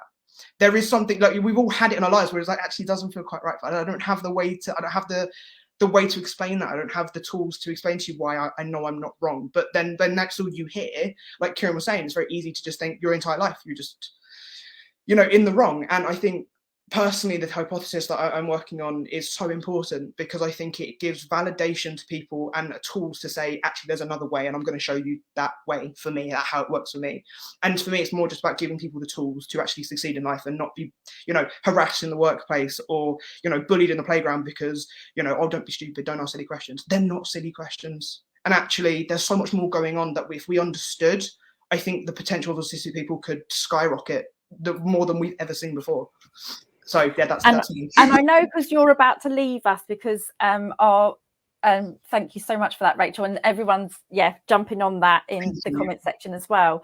And that was such a powerful point as well, that at this point in time, it's terrible that we're having to have empirical research to demonstrate our humanity. I think that's quite a key thing that you've brought up. And I think what I want to say before you leave as well, because we're going to still got a couple of questions left if the others are still okay to carry on for a bit. But what I wanted to also talk about today, which is why I'm glad we got to have you on as well again. So for those of you who haven't seen Rachel already talk with us about their hypothesis, it is really important to go and watch that, because what I find really interesting is that we had Damian come up with this theory that made sense. It's logical, it's clear, it's so simple as well as a theory. It's beautifully simple, but actually very humanizing of us. Then what we started to see is a small number of studies. Rachel's mentioned a couple, Damian mentioned them as well. There's not loads at this point in time, but research like Crompton demonstrating that this is happening, that the double empathy problem is a thing. It is happening, that when you bring a non-autistic and an autistic person together in a study, the communication breaks down somewhat. So we're seeing it being substantiated. The important thing now is people like yourself, Rachel, because then you are the ones substantiating the why. So we've got the theory, we've got the evidence it's happening, but then we've got the, well, why is it happening? So obviously we don't have the time and you need to disappear soon. But obviously your hypothesis is arguing that fundamentally, yes, we are processing language pragmatically, but differently to non-autistic people. So very, very important. And so I like all this. This is all about where we're going to go when you disappear in a moment, which is talking about, well, where is this double empathy problem taking us? Where is this theory taking us? And I feel like you're taking it to do the applied and practical side of things.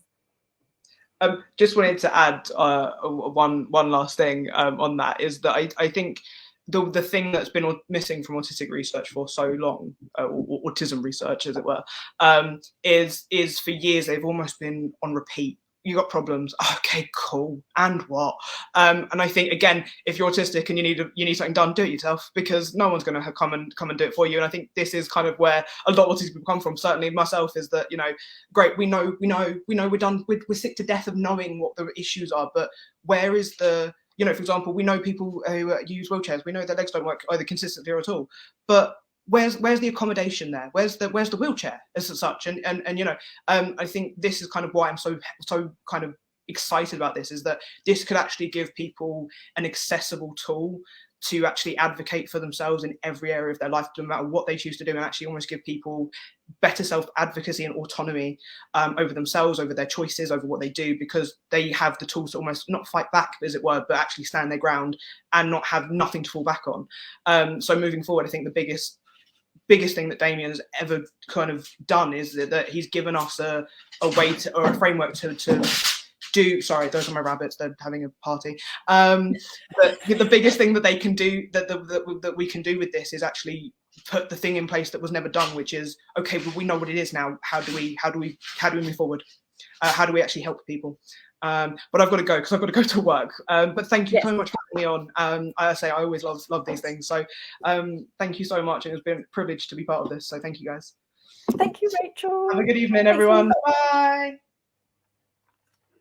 And Damian, also just wanting to detail, I guess, I can't think of the word that I want, but wanting to explain that much of what Damian was able to do was made possible by those who came before Damian, so especially Dinah Murray, but Wen Lawson, Jim Sinclair and others.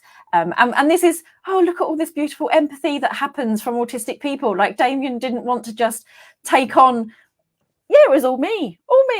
No, Damian wanting to demonstrate some empathy here and being like, no, there were other fantastic autistic people who've also contributed to these theories and these ideas. So thanks for that as well, Damian. Any other thoughts before I move on to any other questions? Yeah. Just with the kind of, obviously, to highlight the importance of the pragmatic kind of side of this, that, you know, that this does need to be a applicable thing. Something Chloe and I were talking at the Nurture conference the other day, and I don't know what else to call it. It was the Nurture conference, and one of the slides that I used in my talk was actually a tweet from Spectrum, who are an autism research magazine journal thing, and it's from a couple of years ago, and I use it quite a lot in training and stuff to highlight the importance of the double empathy problem. I just want to read it out. And it says, autistic people are 4 times as likely to experience depression over the course of their lives as their neurotypical peers. Yet researchers know little about why or how best to help. I mean, seriously? That's from 2020. So the problem is, and Victoria put in the comments earlier, that the what's been missing from autism research is autistic people. And I know the irony, right? Uh-huh. Missing from autism research is autistic people.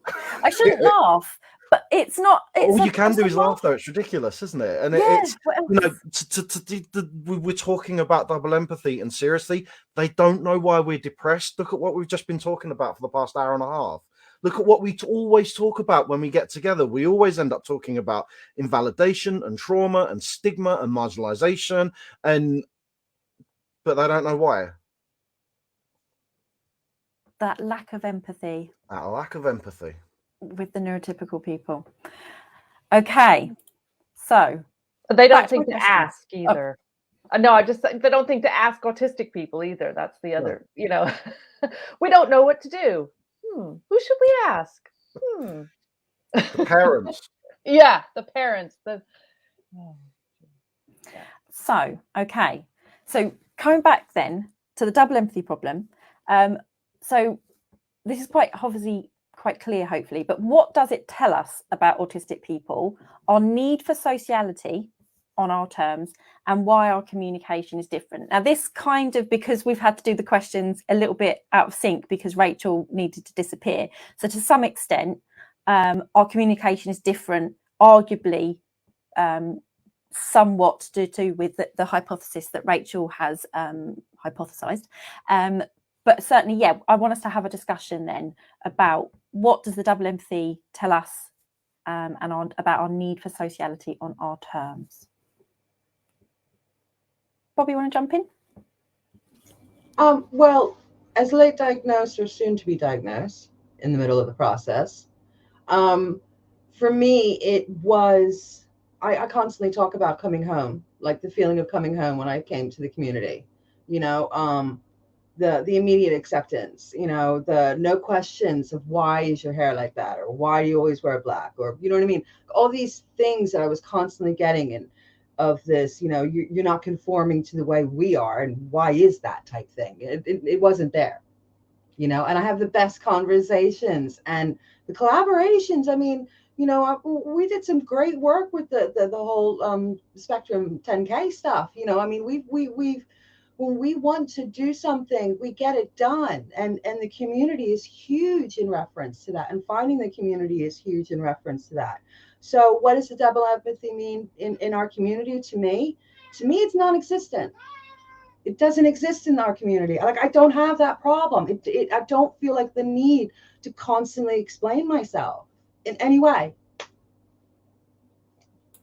And I think to add to that as well, when we do get confused with the person who isn't autistic as well in front of us, we just ask. We're so used to being misunderstood that and because we want, you know, we want to make sure we're being clear, or that, you know, if we're not sure, we will ask for somebody to clarify and things like that. Any other thoughts then on, so I think that was quite interesting what you're saying, Bobbi, because I guess the way I phrased it was, what does the double empathy problem tell us about our need for sociality and things like that? And I think that's quite interesting, because you're saying, well, we don't have it within the community, and you're quite right, that's not necessarily where I hadn't thought of it that way. But I guess what I'm asking is, what does it mean for us to know this, I guess, as well? So any other thoughts on sociality of autistic people and on our own terms?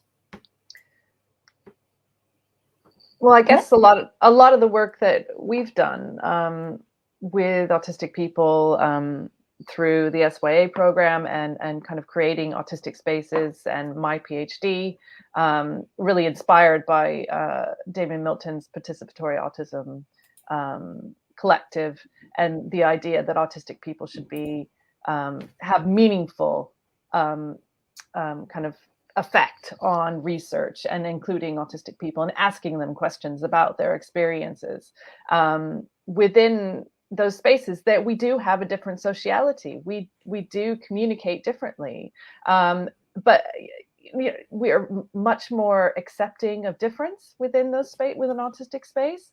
We're much more willing to kind of, like you said, ask questions. And also communicate in other ways. You know, what we like to say is there's no, you know, participation is not just about speaking.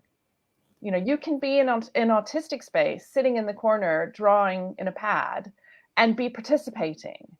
You can be listening to other people and be participating, and making sure that that's validated, that you don't actually have to speak words to be a part of an autistic community. And I think that's really important.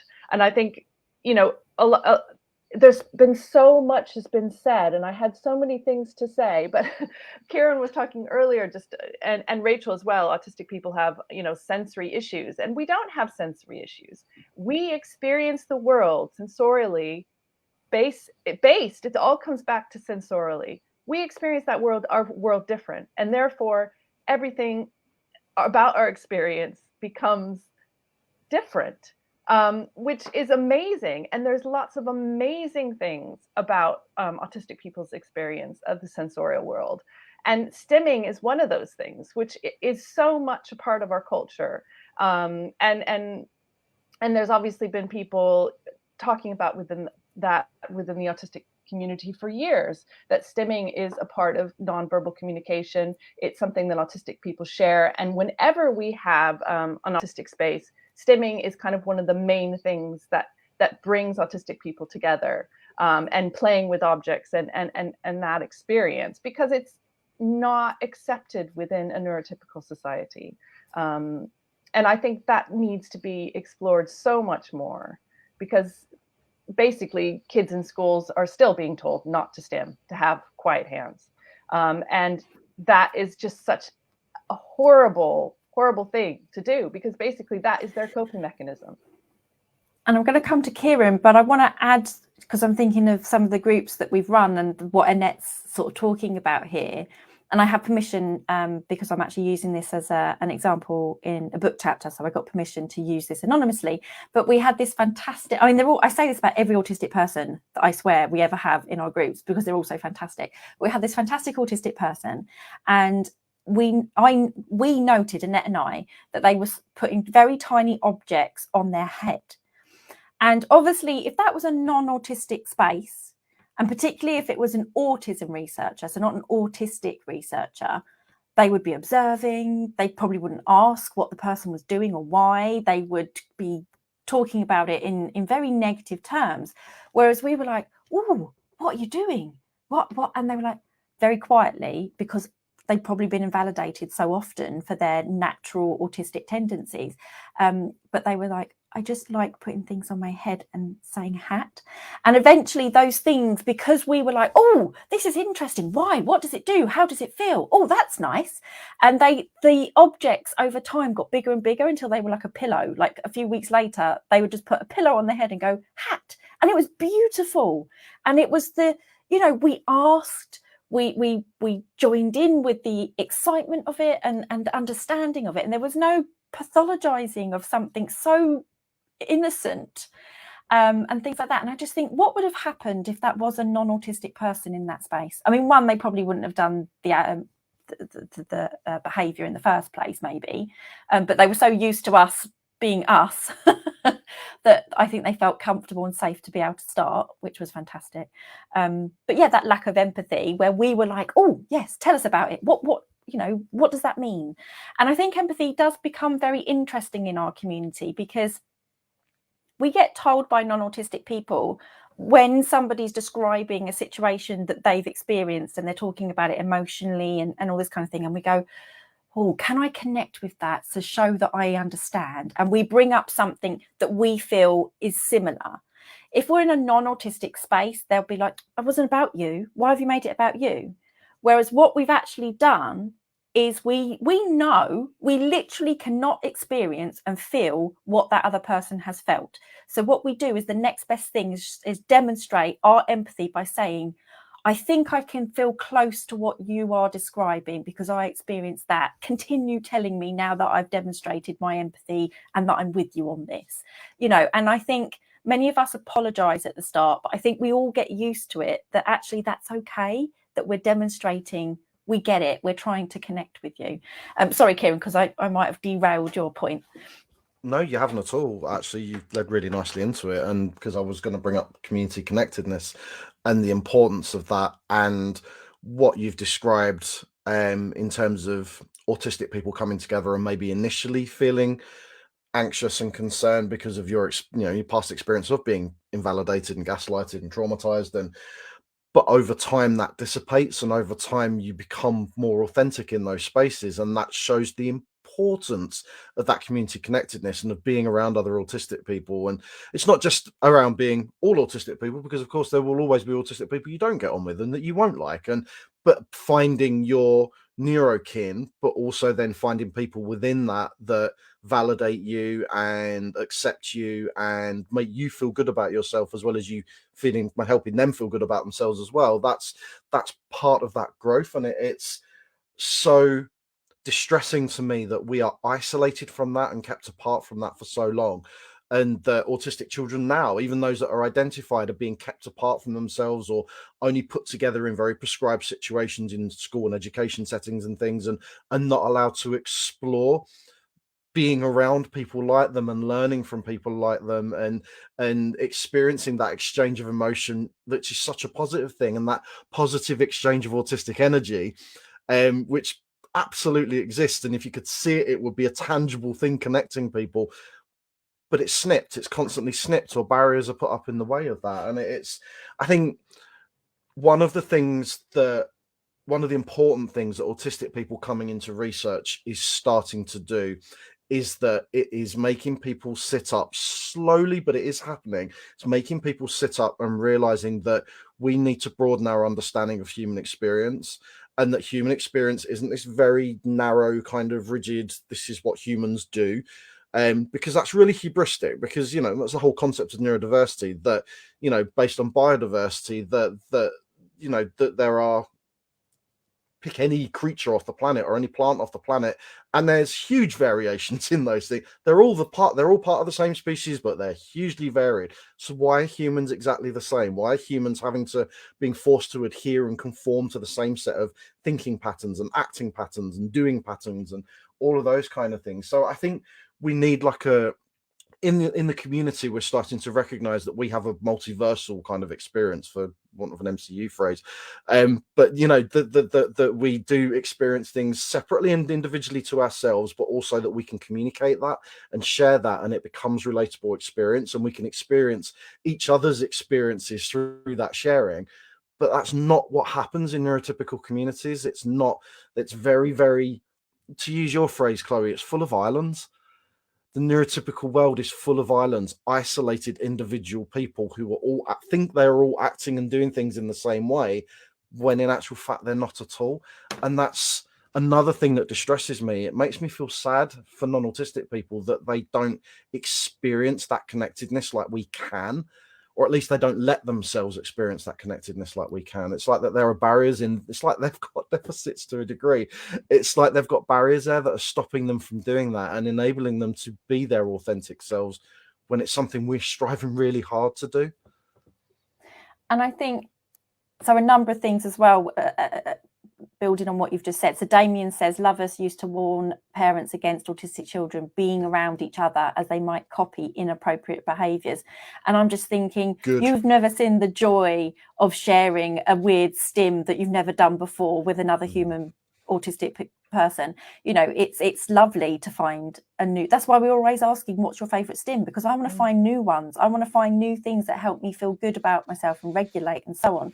And the thing that I talk about and write about all the time at the moment is that we are wholly isolated when we are people with autism spectrum disorder. You are a completely isolated individual, but we can be a culture and a people when we are autistic people. And that's one of the saddest things that Annette and I see is, so we did autistic orientation for the new first years at university, and I think it was about 60 students in total, but we had them split over 3 days, so obviously so it was not too overwhelming. They get to come on campus before the rest of the student body turn up, all sorts of lovely things, and you can really tell the number of them that have been isolated people with autism spectrum disorder. They've never been in a room, at least not knowingly, with so many autistic people. I mean, we're talking like 20 people, which is a lot when you're autistic, right? And you can tell they have never, and there would be some very quiet ones, which is fine, sitting on the outskirts of maybe some of the discussions, or if we were doing like STEM activities or something like that, because it's so alien to them.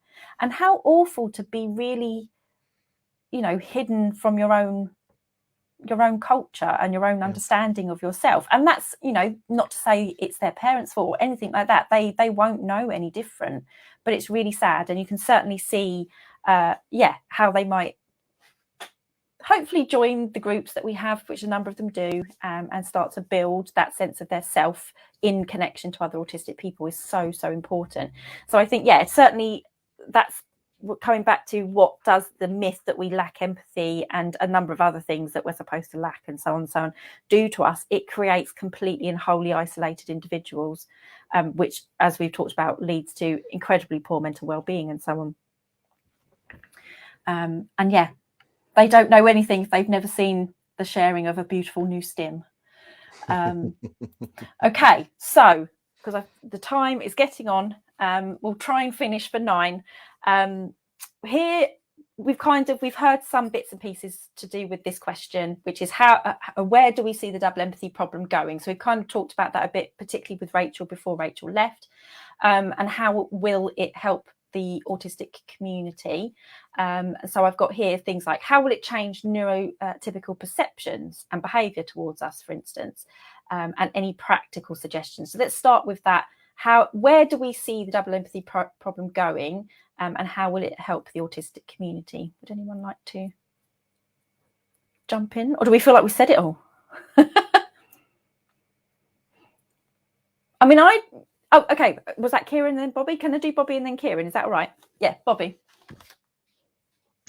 I was just going to say in reference to double empathy as well as Rachel's hypothesis, both of them are incredibly exciting to me.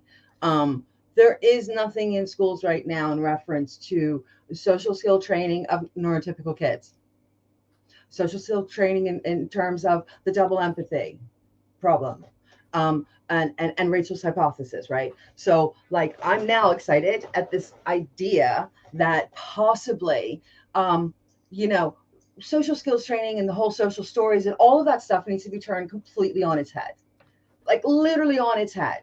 And we need to have both, autistic kids together. Yeah, all the autistic kids in the school together have their own little social group so that they can learn from each other, they can stim together, they can grow in the confidence and autonomy. And then the NTs also have their own little group where, guess what? They're learning about us. And instead of us having to fit in, because, I look back on when you know better, you do better. But I look back on what I was doing in schools at one point 10, 15 years ago. And the masking that was being enforced that I was a part of, and it breaks my heart now. But like I said, when you know better, you do better. And thankfully, I know better. So my heart automatically goes to the people that are working with the kids, and the therapists that are all, social skill training, social skill therapy. This idea that instead of, how Lovis said, don't have them autistic kids around each other because they can mimic. Well, we were always told the opposite. Have as many neurotypical kids around the autistic child so that they can copy and they can learn from them and they can fit in a little bit more. Well, that's automatic masking, as Kieran, highly talks about, and it's ingrained, and you're causing constantly more trauma as it goes on. So what excites me is this idea of turning it all on its head for the kids in the schools, and especially in primary, and getting that autonomy in them young. And the ability to self-advocate young, that's kind of where I'm at. And I'm excited. Like, I'm not lying. I saw Rachel's and your live twice because it was just so exciting to me, because it changes everything. And it really goes on further from the whole idea of the double empathy, and brings it home that little bit more. So, I want to see more research into that. I want to see so much more research into that, because I even wrote notes. Like, I'm not kidding. I'm so buzzed. The idea of the implication of those children that are non-mouth users, word users. I don't like using nonverbal, and I always struggle around the terminology to use. But those people that don't use words. We are automatically in schools. These kids are seen as a deficit from day one. And if we switch that around, can you imagine how much we change their lives in that respect, and how much less trauma is being inflicted on the kids. And I could go on and on and on, and I won't, because I'll give you an example. Okay, years ago, there was a thing called Remaking Recess. Okay, it's from the States. And it's geared towards autistic kids at playtime. And the idea is that the lunchroom ladies, horrible word, saying the wrong word, but the lunchtime supervisors, okay, would be observing the autistic kids and then find out where they are in their interaction, whether they're a parallel play or a sole play, and then try to facilitate play with neurotypical kids. Like that was a thing at one point that was, implicated in the States, but also trying to bring it over here. And at one point, they even authorized me to sort of go ahead and do it in schools. When I looked into it deeper, from my point of view, I didn't do what they wanted. I'll be brutally honest, and I stopped because for me, I wanted the lunchroom ladies to understand the autistic child, and I wanted them to understand where the child was coming from and understand the autistic experience of that child. I didn't really, I saw, this idea of facilitated play as being just ableist. And I can't think of another word for it right now. Like I'm getting tired. But this whole thing, that's why I'm still buzzing about this whole thing and having Damian on and having Rachel on, because for me in schools, I see so much and everything can be switched over. Everything can be turned around. Everything can be just completely changed, and that medical model dissipates. And yeah, absolutely. And I agree with you, Bobbi. It is I think Rachel's hypothesis is very exciting. And I think, and it did interest me when I asked Rachel to come back on and give us an update and things like that. And they were like, oh, people were interested. And I was like, Rachel, this is probably the most important video we've done so far. I mean, we've only been here since May last year, but we've been doing at least one video a week. And it's one of the most important ones we've done because it can really change people's perspective of us, instead of just going, well, it's just because they're autistic. Yeah, but what does that mean, right? We're going to have this sort of evidence that it's because we have a different pragmatic language base, which is really, really helpful. And I think I have talked to Rachel quite a few months ago. So if anyone wants to take this on, because I have too many projects anyway, that Rachel, it'd be really, really important to build those, like those social stories books that we've moaned about before, but actually building a proper social stories book that will help translate for both autistic and neurotypical children, not in one direction, not trying to get autistic children to speak and understand and communicate like neurotypical children, but like a dictionary or not dictionary, a translator. Yeah. How-to book. And I'm sorry to interrupt, but you just said in that short space of time, everything that I was babbling on about. Like, that's exactly what I'm talking about. Thank you very much. That's okay. I like to clarify. I like to bring everything, to wrap it up, to bring everything together again. Kieran. Hello. I don't think there's a real quick fix here. I think that's what so many people were desperate for, and so many people, parents, Bobbi, myself, people who have children within the school system, adults who are struggling with employment, with life generally, and things like that. We need a quick fix, and there isn't one. But what this is going to do, the way that I see this is you're going to get a kind of thing about how my head works now, that I see pistons and machines moving with multiple parts, and it's all interconnected, not just what we're talking about with double empathy, but social justice movements of all types all over the world, that we are working towards a shift, and we are pushing towards a shift, and that the shift in kind of understanding of the broadening of human experience and what it means to be human, and to what impact we as humans have on the world around us and other creatures and other humans, and all of that is all interconnected. And I think the neurodiversity movement is so integral to that, because anybody could be autistic, anybody could be ADHD, anybody could be clinically depressed, anybody can get dementia. You know, all those things are interconnected. So anybody can become neurodivergent or be neurodivergent. It doesn't matter what your skin color is, what your race is, what your religion is, what country you come from, whatever. It can happen anywhere to anybody. And I think that's why we're at the heart of everything that's changing in the world right now. And there is huge resistance to that. And I think that's where the double empathy thing comes in so much, because of that resistance, because of where it is, because Bobbi's here to use the education system as an analogy. You know, I'm in so many education groups and groups for special educational needs, and horrible term, and they're so full of teachers, and I haven't got a clue. Absolutely have not got a clue what they're doing, and they're all there giving each other advice, reinforcing it, and it's exactly it speaks volumes to me that it's exactly the same as when I first started to explore being autistic and I was wandering into parent groups. They're all there, haven't got a clue, reinforcing each other, all these negative things, and that's not an indictment on them as professionals or as on parents or anything like that. It's because they haven't got the information that they need in order to be able to do their jobs properly. They've not been supported to be as good a parents as they can be, or as good a teachers as they can be, and the parents that are here will be recognizing this, that you need more. You need knowledge in order to be able to apply it, and in order to use that knowledge, you need to be able to recognize where that knowledge comes from. And when that knowledge comes from neurotypical people talking about us, it's worthless, absolutely worthless. It's meaningless.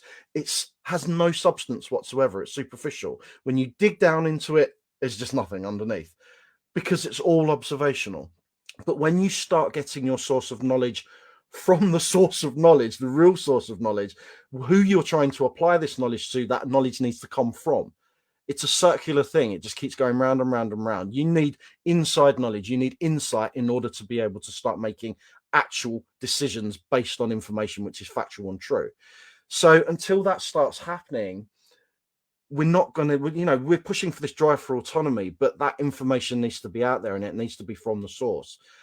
And until we get to that tipping point where the first port of call for anyone is, oh, look, autistic person in front of me. I know nothing about what it means to be autistic. Let's talk to autistic people. When that's the first thought that comes to heads, that's when we've got real change. And that's when we know that double empathy has worked. But until we get to that point, we need to keep applying it and applying it with all those pistons, with all those moving parts, doing it in our own different ways. Bobbi doing it in schools, Chloe, you doing it in the way that you do it, I do it in the way that I do it. And we come together and we come apart as we need to, as we've seen with Spectrum and other projects that we work together on and come apart from. So until we get to that point where we can just get over that tipping point, I don't think anything really, really significant is going to change. But stuff like Rachel's work is going to push us ever, ever nearer to getting to that tipping point.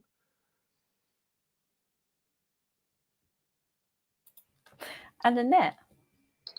I'm just going to be quick because we're getting late. I just wanted to say, because I've been working in schools with kids for the last couple of years, autistic kids, and like you said, people are clueless, and the communication even between me and the teachers is sometimes difficult. But ultimately, it's stop trying to change autistic kids. Listen to autistic people and autistic kids. If you don't understand your child, you don't understand a child or an adult, talk to them, listen to them, and accept them for who they are. Stop trying to change autistic people. We don't need to be changed. We need to be understood. We need to be included. We need to be accepted as a culture and a community. And like you said, that's going to take time. And all we can do is the best we can,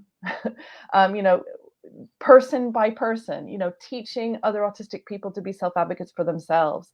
We're building something right now. It's going to go into schools in London, which basically is teaching kids, okay, what is my sensory profile? A lot of the people that I spoke to when I was doing my PhD never had been asked, what is your experience of sound? What is your experience of smell?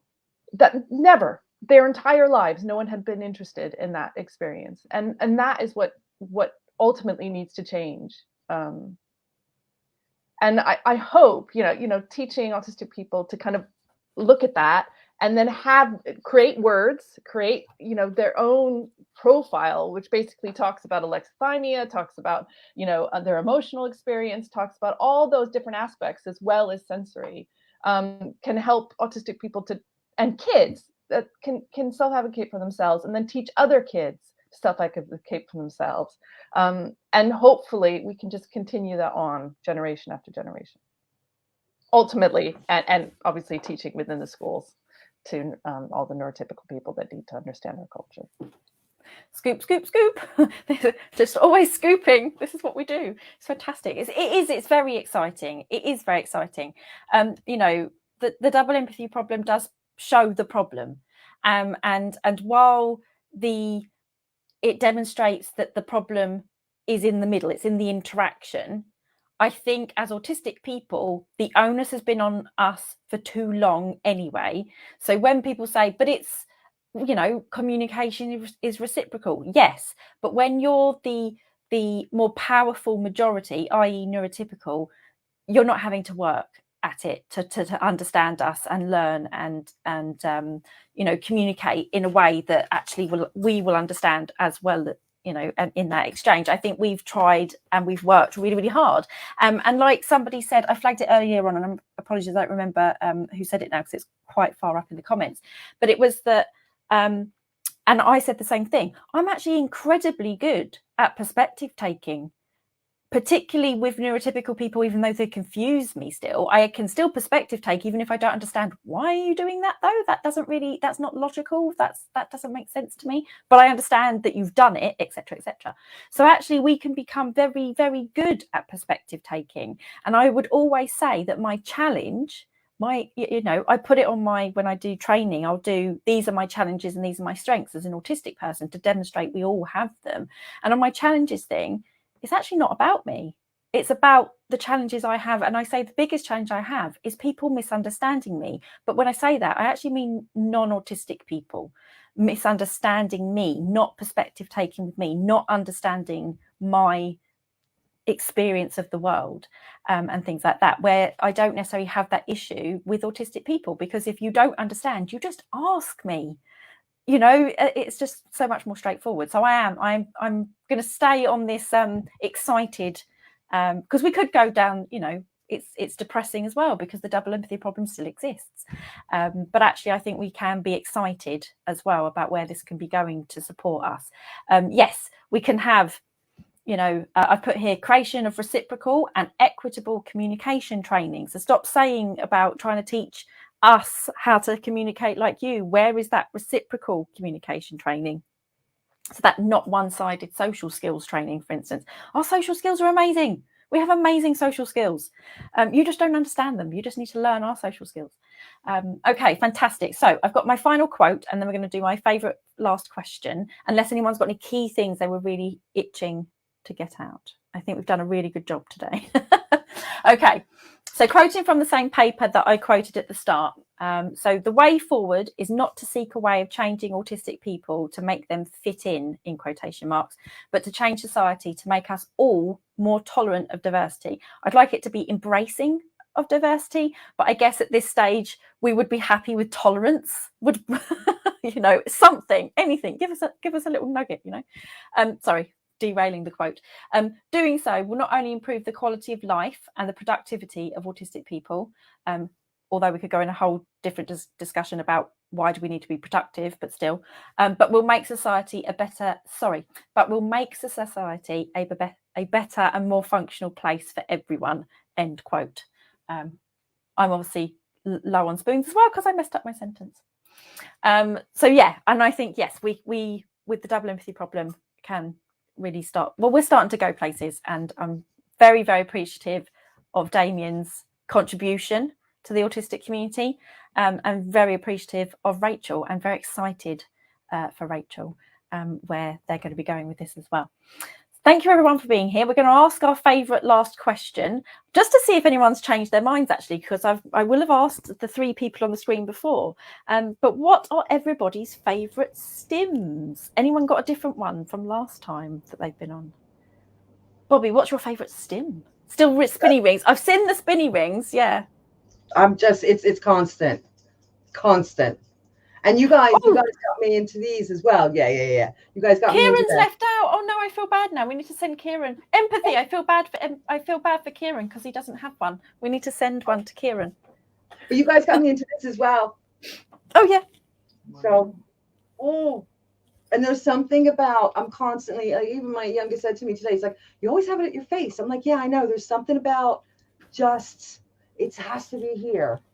Yeah. This is just, and in an ode to that autistic person hat. I don't know if they watch our stuff at the moment. They may do. Hat. Yeah, I do that as well. I tend to cover my mouth. Yeah. I think part of it is just me feeling overwhelmed and not wanting my resting bitch face then is hidden. It's not, it's resting autie face. I know. But yeah, but it also feels nice. I love things against my lip. And Kieran, favorite stim at the moment? It's probably not one I've not talked about before, but actually it's the one that I do most of the time, and I can't do it at the moment, which is why it's in my head, which is Wookiee roaring. I roar like a Wookiee all the time, and I can't, because I've had a chest infection and a sore throat and stuff. I can't do it. Oh no! And I kind of get started, and then my voice cracks, and I can't speak for 10 minutes. So it's I'm not going to demonstrate it, but no, I miss really missing it, and I never really talk about. I've talked about it a few times, but I never really talk about it. I think because I do it all the time, and I do it in my head as well as out loud. It's just normalized for me, so I don't think of it as a stim because I'm just doing it constantly. And that's another thing that is really huge about stimming is so many people have masked their stimming for so long. They don't think they stim, but they do. They just don't realize what they're doing is a stim. And it takes ages to almost reteach ourselves. Okay, that's stimming and that's a good thing and it's okay. And I should do it more because it's good for our well-being. So many things as well. People are jumping in the chat box as well, letting us know what they like. And Damian. So Damian likes pacing and rocking. And if you've ever seen Damian deliver his talks, he does tend to demonstrate something whilst bouncing a table tennis ball on a table tennis bat to demonstrate actually about our hyperfocus and things like this. But I do know that Damian loves table tennis. Which is his favourite stimmy activity, and just because people were talking about the octopus, so I very much like words as well. So saying words that are quite stimmy. So one of my favourite words is sausages. I also like the word pygmy. Pygmy to write as well is a beautiful word. The lots of so P because it's got the long tail. Y's got a tail. It flows, isn't it? It's lovely, like the number of tails. It's fantastic. But the plural of octopus is octopodes, and I love it. It's such a stimmy word, octopodes as well.